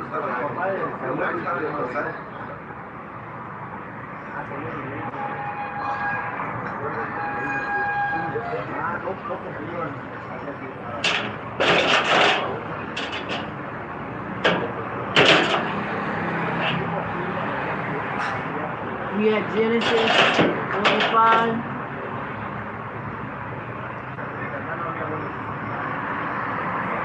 And he cried because every man caused every man to go out from me. And there stood no man with him, while the prophet Joseph the prophet, made himself known unto his brother. And he wept aloud. And the Egyptians in the house of Pharaoh heard him. He's crying so very loud and so very hard. How is it that y'all done left me and came back to me and ate dinner with me, and I set the table up around with y'all, and y'all still haven't noticed that I am Joseph, your brother? And he wept, and the Egyptians heard him. Verse 3 of Genesis 45. And Joseph said unto his brethren, come near to me, I pray you. And they came near.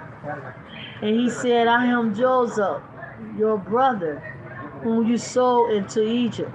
Now therefore be not grieved, nor angry with yourselves, that you sold me. Heretofore, for God of higher did send me before you to preserve life. Because the God of Israel knew that it was going to be a famine in Jerusalem. And the God of Israel also knew that he had already prophesied to Abraham that his seed would be in a land, strangers in a land that they know not of. See, the God of Israel know all of that. So Joseph is saying to them, it was the will of Ahijah, the God of Israel, that I come to Egypt. It was the will of Ahijah that y'all sold me to the Egyptians. But it's not the will of Ahijah that y'all hate me so much that y'all wanted to throw me in a pit and forget all about me. And forget about what y'all did to me. And no, you couldn't forget, because it's always going to be on your mind. But don't be angry, because I'm not angry. And I'm not mad at y'all, because it was the will of the God of the higher that I come to Egypt to preserve your life and the life of my fathers and the life of my family and the life of the Egyptian, because my seeds, he didn't say all this, but I'm just explaining a prophecy that the God of Israel told Abraham. The seed of Israel was going to come to Egypt. So Egypt had to be preserved. All of Egypt could not die because of the God of Israel was going to send his seed, his people to Egypt. So Joseph is crying. The prophet is sad. The prophet is crying. The prophet is weeping. Y'all did not recognize him. And that's exactly what goes on, Sister Linda, with us today as Hebrews. We don't recognize each other as brothers and sisters. We don't recognize each other as brothers and sisters. We don't acknowledge each other as brothers and sisters of the Hebrew king. Just like Joseph's brothers didn't acknowledge them. Why? Because they're wicked and they evil. And all the Hebrews today are wicked and evil, including the remnant. Let me say it again. Including the remnant, wicked and evil. Don't acknowledge each other, hate each other, argue with each other, kill each other, fight each other, won't help each other, won't do nothing for one another. Are y'all people crazy? Do y'all really think that the God of Israel is going to acknowledge y'all as Hebrews? No, he's going to give you over to the beast, Satan.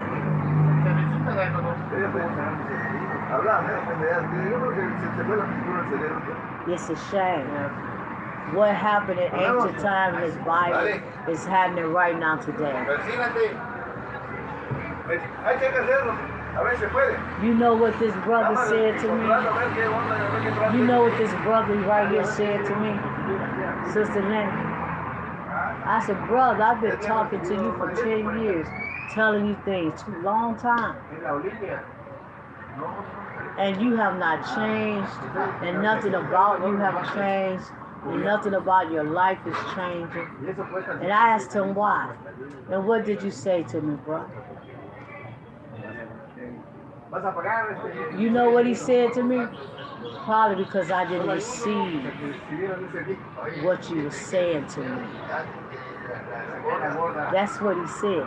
Probably because I didn't receive whatever you said. Is that not your words you said? So I've been sitting around a person all this time, just like Joseph wrote. They never received him as a prophet. They never received him as their brother or acknowledged him as a Hebrew, as their brother. So that's what he said, Sister Leonard.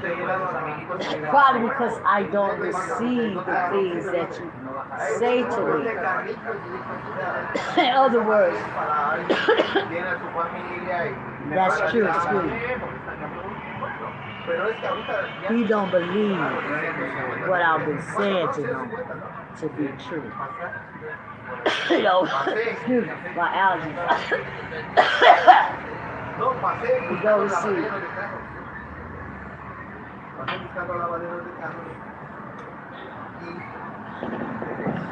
And that's why I'll never be able to help him. Because he spoke it out of his own mouth. And I don't try to help him no more. I'm just moving out of his way and out of his path. Now, right here.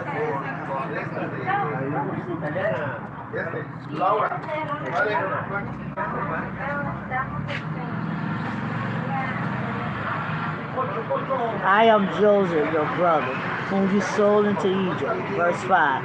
Now therefore do not be grieved, nor angry with yourselves, that you sold me. Heretofore God of higher did send me before you to preserve life. For these 2 years have the famine been in the land, and yet there are 5 years in which there shall neither be earing nor harvest. And God sent me before you. God higher sent me before you to preserve you. We are higher. Thank you. The God of Israel sent prophet Joseph. The God of Israel sent prophet Elisha to preserve the remnant. But the remnant are too stubborn. They too wicked. And they too evil. And they too ungodly. And they too disobedient to hear the prophet Elisha. But you're only gonna live if you listen to Joseph, the prophet. You're only gonna live, remnant, because I am the prophet of the remnant.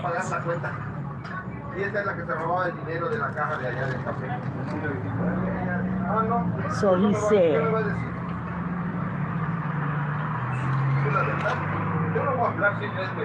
only a prophet can preserve life, Sister Linda.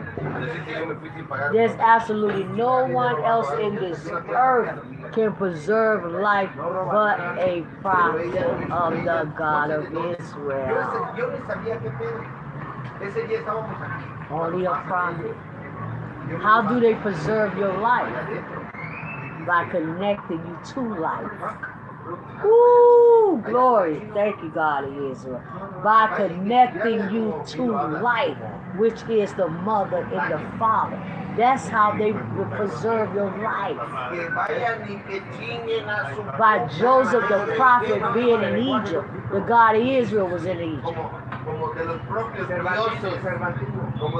By Joseph being over Egypt, the God of Israel was over Egypt.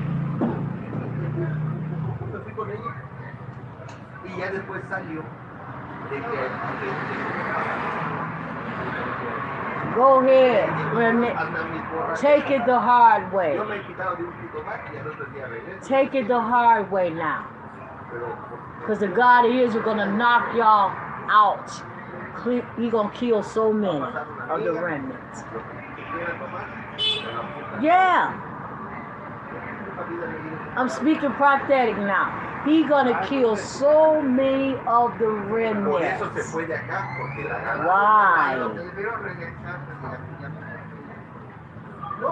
Yes. You're going to lose your life to the beast. By the beast.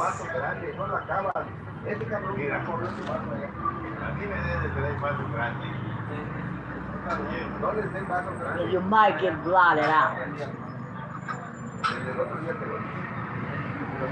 Blotted out meaning that the book of good deeds and bad deeds are still open. And he can record so much stuff there, bad things that the remnant is doing, that you get blotted out right there. So when you stand before him, you go straight up into him.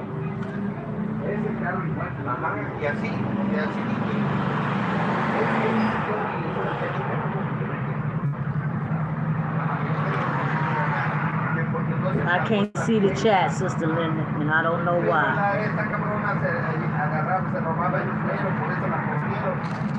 So he said,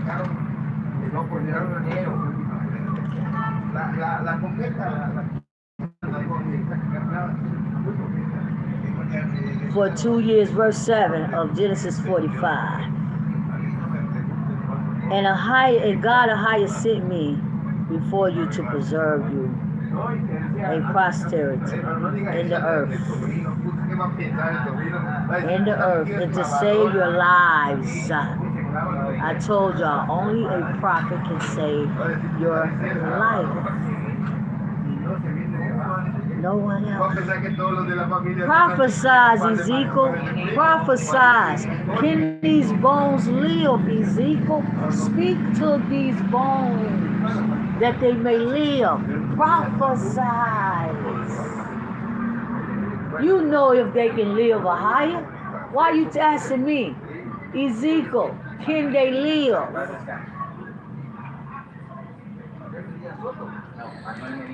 No, they can't live unless I prophesize to them that they may live. So Joseph the prophet said,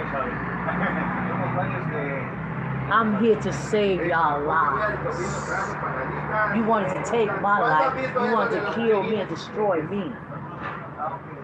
But the God of Israel, He have preserved my life. Even though you tried to kill me and take me out of this earth, He preserved my life. So I can save your lives. Stupid people.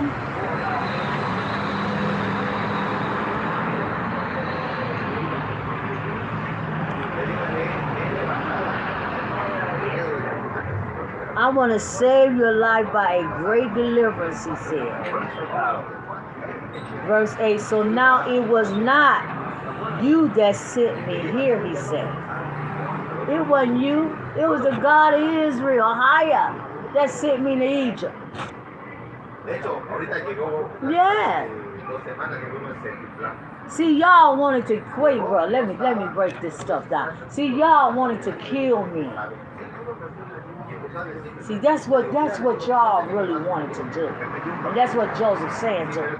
Y'all really wanted to kill me and take my life. But Reuben, my brother, he's the one stood up and spoke in my behalf and said, no, don't kill our little brother. Because the blood will be on our hand. So the God of Israel used Reuben to speak to the other brothers to preserve Joseph's life, and they sold him. They said, yeah, Reuben said, yeah, just, get him up out the pit, right? And that's what Reuben told him, take him up out the pit. We're not going to kill him. We're going to sell him to these Midianites.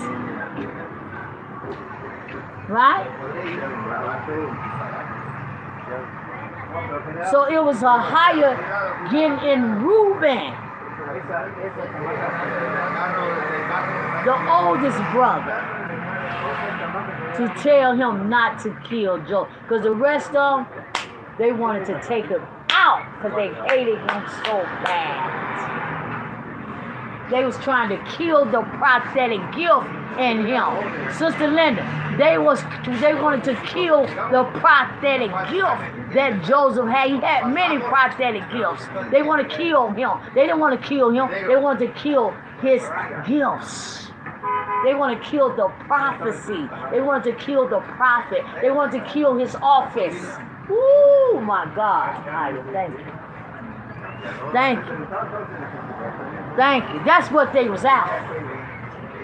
They was after his office. They was after his calling. They was after his anointing. They was after his power. Because he was very powerful. Joseph was very, very powerful. Even as a child, he was powerful.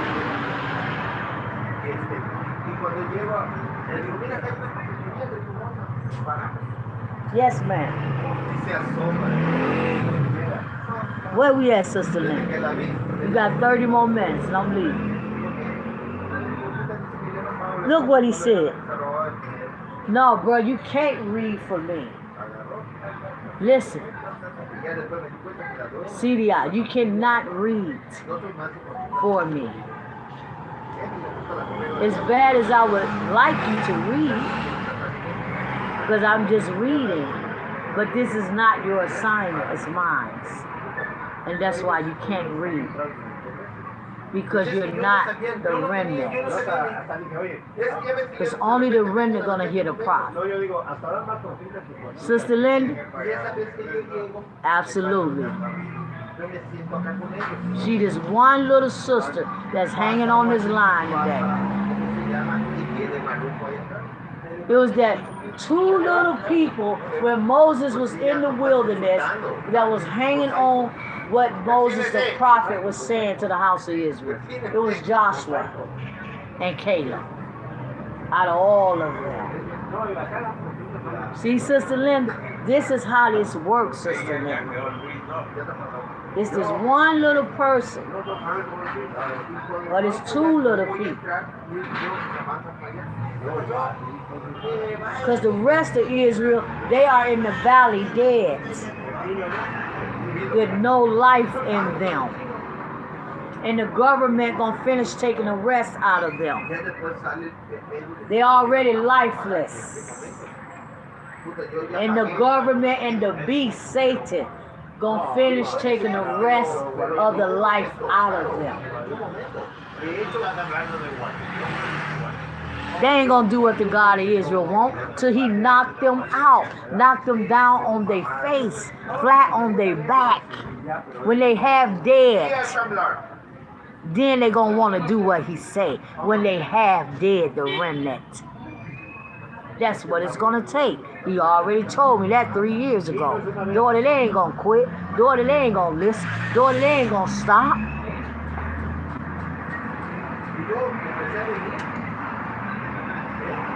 So right here say Genesis 45, verse 8.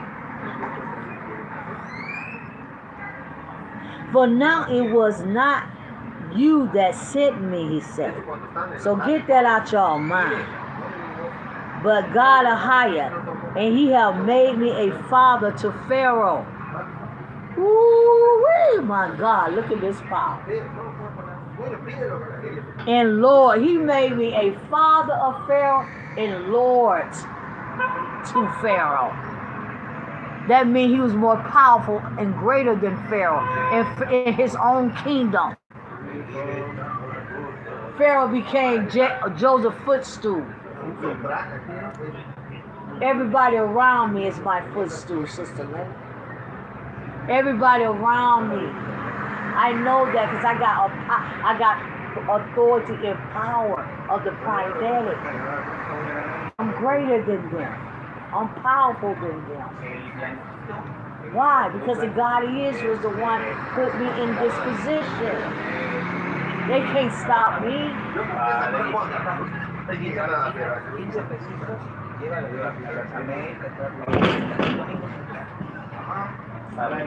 You say we ain't got no land? We got land, Sister Lenny.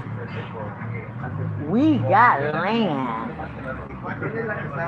But do you have your passport? That's what I'm going to ask you. Do you have your passport? Because the land that I want and the land that we got, what am I going to do with land inside of Babylon? when the sun don't even shine, see, on the dirt. Ain't no sun. Ain't no atmosphere. Ain't nothing in the solar system for a land to produce a harvest because the atmosphere and the solar system is polluted. How you gonna grow some food in America, Babylon? It's impossible. They got all kind of rules and regulations and all kind of stuff you gotta do. They killing black farmers over there. They killing black farmers in America, bro. They killing them. Even white farmers right now is making YouTube videos saying that their food and stuff won't grow. Their crop won't grow. They can't get no beans. They can't get this, no potato. Why? Because the ground is polluted over there. And anything that you do grow over there, it ain't gonna be no good to eat, bro. Why? Because the soil is cursed and it's no good. So yeah, we got land, sis, outside of the box. So right here, he made me a lord over Pharaoh, a father over Pharaoh, Genesis 45 verse 8, and all his house, and a ruler throughout all the land of Egypt. A ruler throughout all the land of Egypt. That's what Ahiah did for Joseph, his prophet. You think Ahiah gonna give a person that much prestige? That much power, that much anointing, that much glory, that much wisdom and knowledge and understanding and gifts if they are not a prophet? Bro, you think the God of Israel gonna give just anybody that? It gotta be a prophet. That's the only one he gonna give all that to. So stop saying Joseph. Ain't no life in you. You dead. So stop saying Joseph. Stop saying Joseph. It's the prophet Joseph.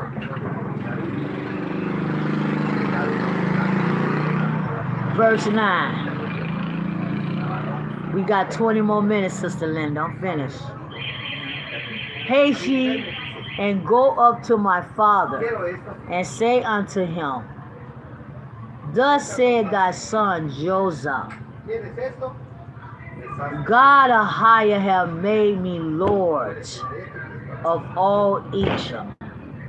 Come down unto me and tarry not, and thou shalt dwell in the land of Goshen.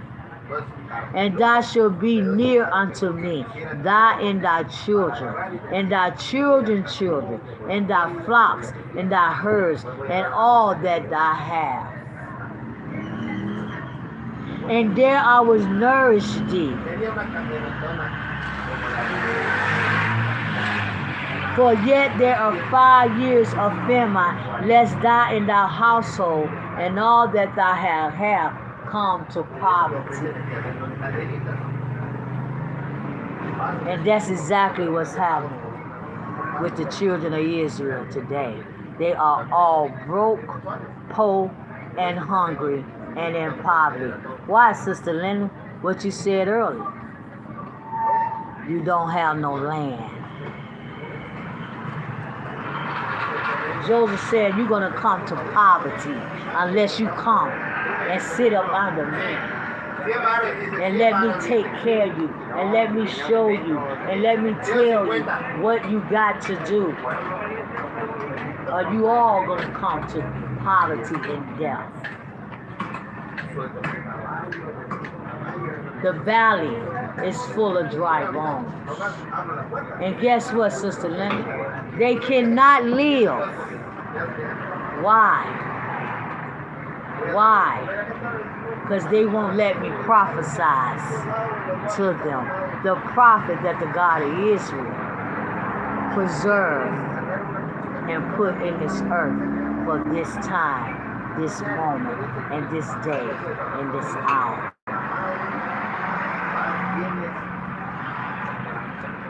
Joseph said, y'all gonna be hungry unless y'all listen to me. Verse 12.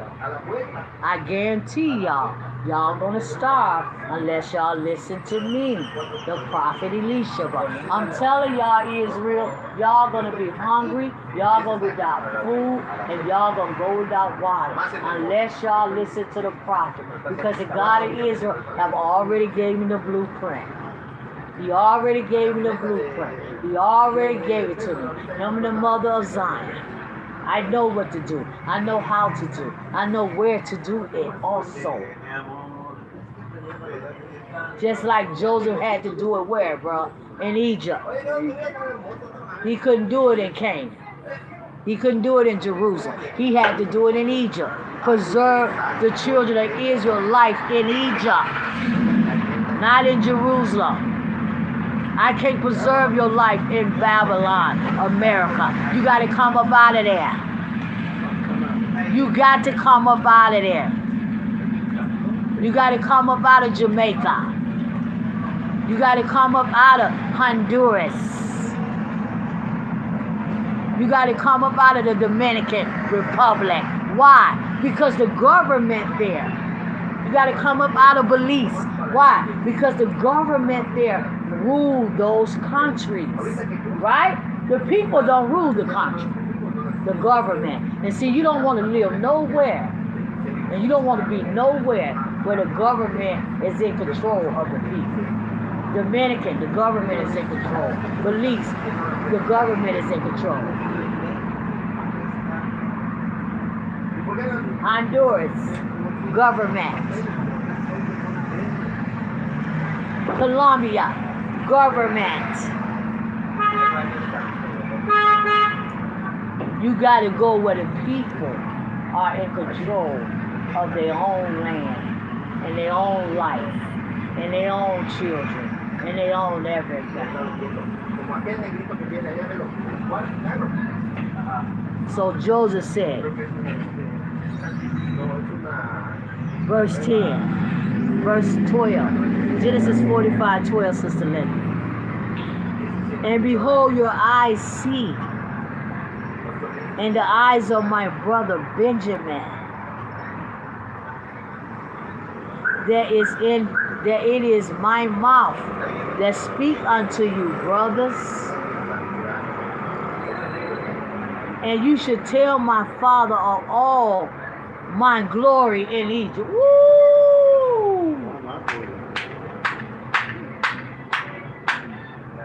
All my glory in Egypt. Woo! He was so very, very, very, very, very, very, very, very blessed and powerful. He had so much glory of the God of Israel in his life. Unstoppable, unmovable. Everybody bowed to him. Everybody had to go to him. Everybody honored him. All over the earth.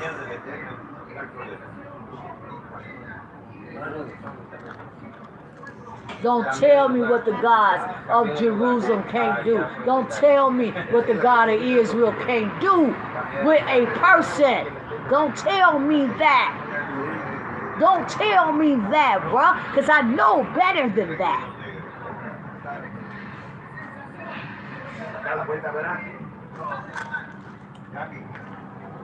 Y'all want to stay weak? Stay weak. Stay dumb, stay stupid, stay nothing, but not me. Not me. I am Joseph. Go tell my father how much I have attained up in Egypt. How even Pharaoh is bowing down to me. Oh my God. Thank God. Y'all better listen to me today. Even Pharaoh is bowing down before Elisha. Ooh, y'all better listen to me today, y'all. Let me say it again to wake y'all up. Even Pharaoh is bowing down to Elisha, the prophet and the queen. Even Pharaoh. And who is Pharaoh? Nobody but the government and they people. And he said, look, no, I ain't bragging, but I know who I am. And I know the power that I possess. And the wisdom and the knowledge that I possess. And the prophetic that get away from me.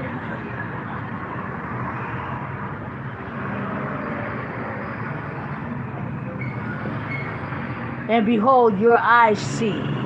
He said, and you should tell my father all my glory in Egypt.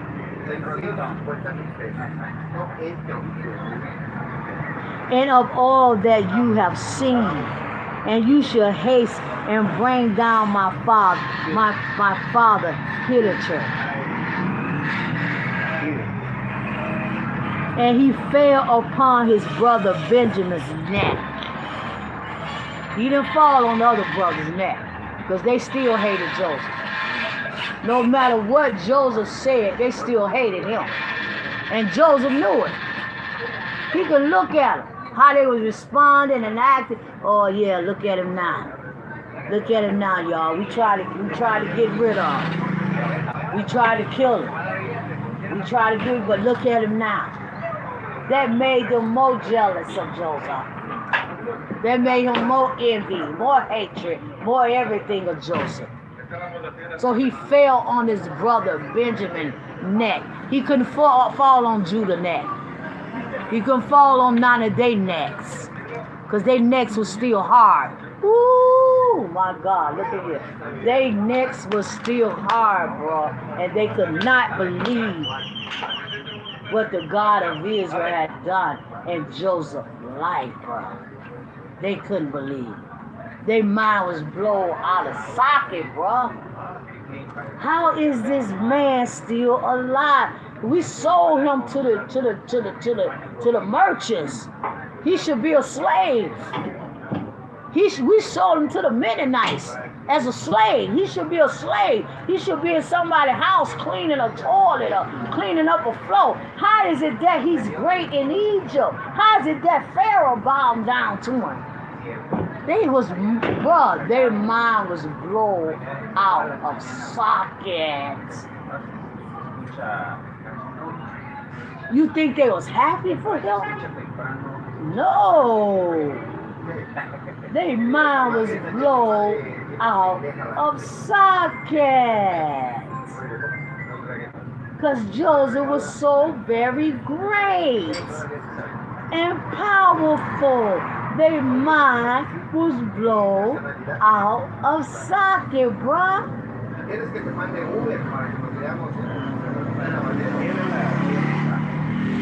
Sister Lynn, they could not understand that. How is that he a slave? You mean a slave is over Egypt? We sold him as a slave. Wow, how great that is. We get ready to leave, Sister Linda. We getting ready to leave, my great Hebrew sister.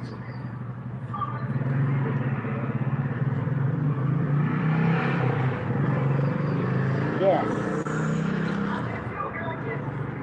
What'd he say? He fell on Benjamin's neck. Moreover, he kissed all his brothers. Why they not kissing on him, bro? Why do Joseph got to go kiss them?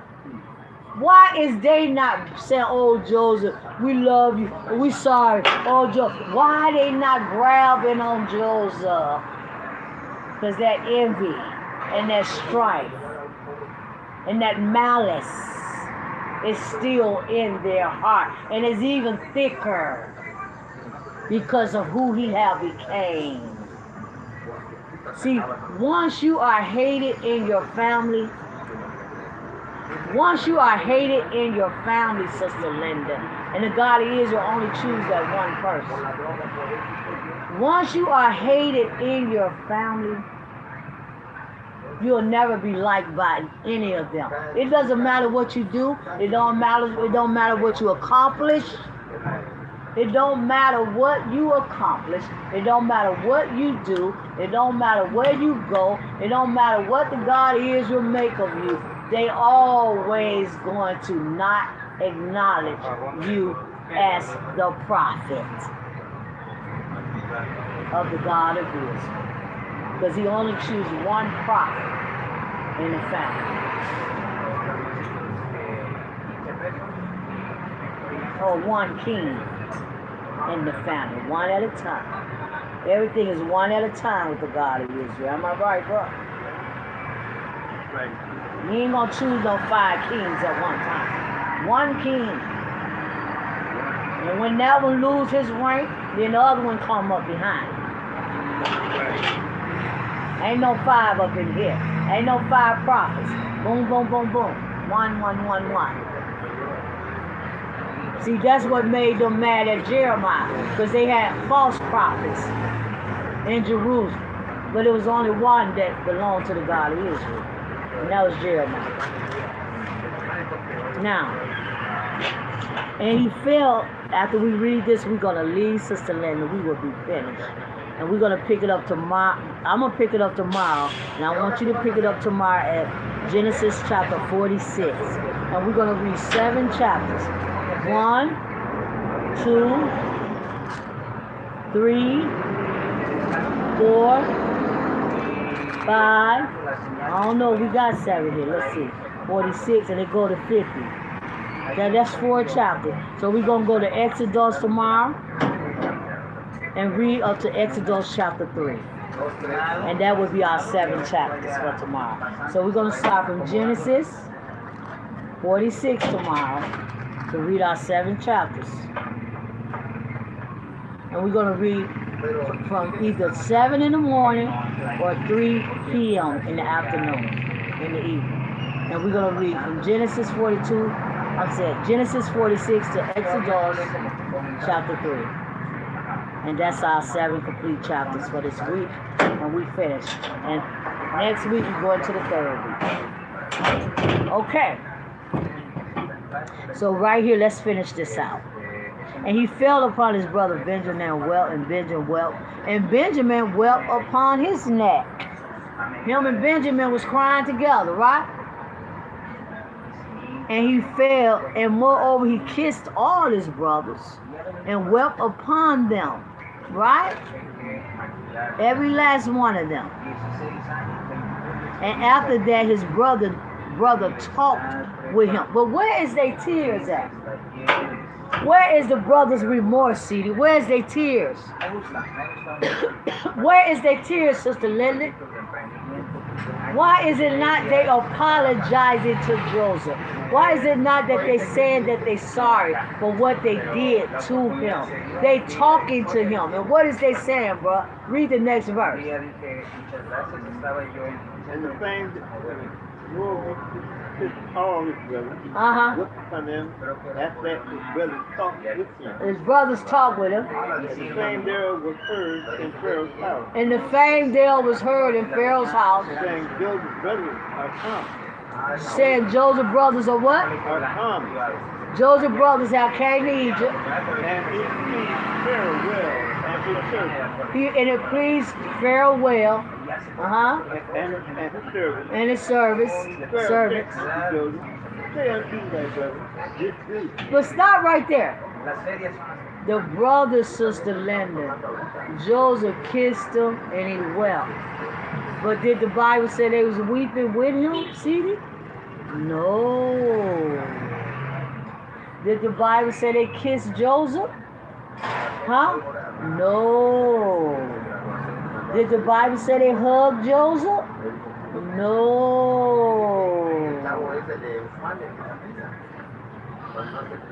Because they were so very envy of Joseph. They hated him with a great hate. It's just like everybody in my family right now, because I'm the chosen one of the family. It doesn't matter what I do. I'm never going to be acknowledged for anything, because I'm the prophet of the family. And they don't listen to me, Sister Linda. Just like they didn't listen to Joseph, right? He told them as a child, y'all just going to bow down and you know, I'm going to be over everybody and everything. And they didn't want to hear that, did they? And he kept prophesying to them. That was just one prophet. You don't have the Hebrew scrolls. He kept prophesying things to them. And that's what made them want to kill him and get rid of them. What verse, bro? Let's finish this and I'll read.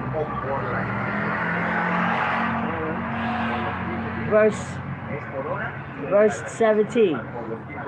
And Pharaoh said unto Joseph the prophet, say unto thy brothers, this do ye lay your beasts, and go get you unto the land of Jerusalem. And take your father in your household, and come unto me, and I will give you the good of the land of Egypt, and you shall eat the fat of the land. Now thou art commanded this. It doesn't matter, Sister Linda, what you do for a person. They never going to accept you. When they just don't like you, they just don't like you. This story is showing me that. When the God of Israel anoints you and appoints you and impact your life with power, your brothers and your sisters never, ever, never going to acknowledge you. All they're going to do is reject you. And that's exactly what they did to Joseph. Rejected him 100. The only person who loved Joseph was Benjamin and his father. And take your father and your household and come to the land of Egypt. Verse 19. Now thou art commanded this.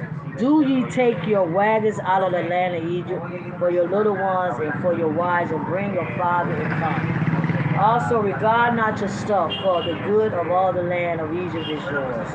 And the children of Israel did so, and Joseph gave them wagons according to the commandment of Pharaoh, and gave them provision for the way. To all of them he gave each man changes of remnant, but to Benjamin he gave 300 pieces of silver. See? It was Benjamin. Benjamin, the Jamaicans in the earth today. 300 pieces of silver, 5 changes of raiment, linen. And to his father he sent after this manner 10 asses laden with the good things of Egypt, and 10 she-asses laden with corn, bread, meat for his father by the way. So he sent his brethren away, and they departed. And he said unto them, see that you fall not by the way. And they went up out of Egypt, verse 25, and came to the land of Jerusalem unto Jacob their father, and told him, saying, Joseph is yet alive, and he is governed over all the land of Egypt. And Jacob's heart fainted, for he believed them not. And they told him all the words of Joseph, which he had said unto them. And when he saw the wagons which Joseph had sent to carry him, the spirit of Jacob their father revived. And Israel said, it is enough.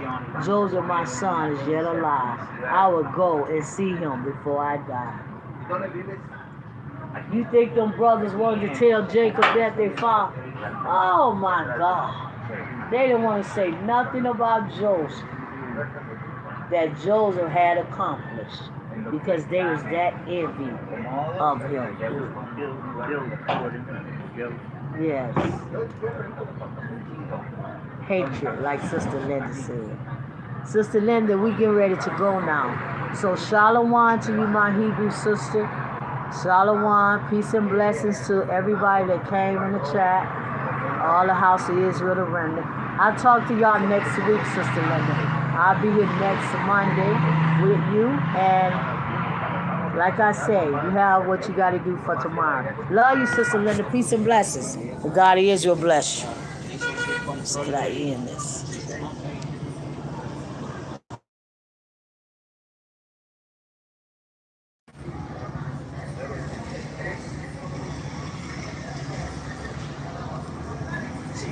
I'm trying to end it, y'all.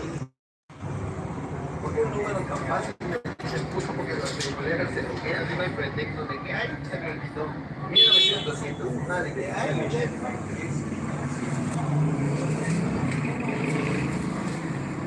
Peace and blessings, my Hebrew family. Sister Linda, I love you. ¿por qué tan fácil?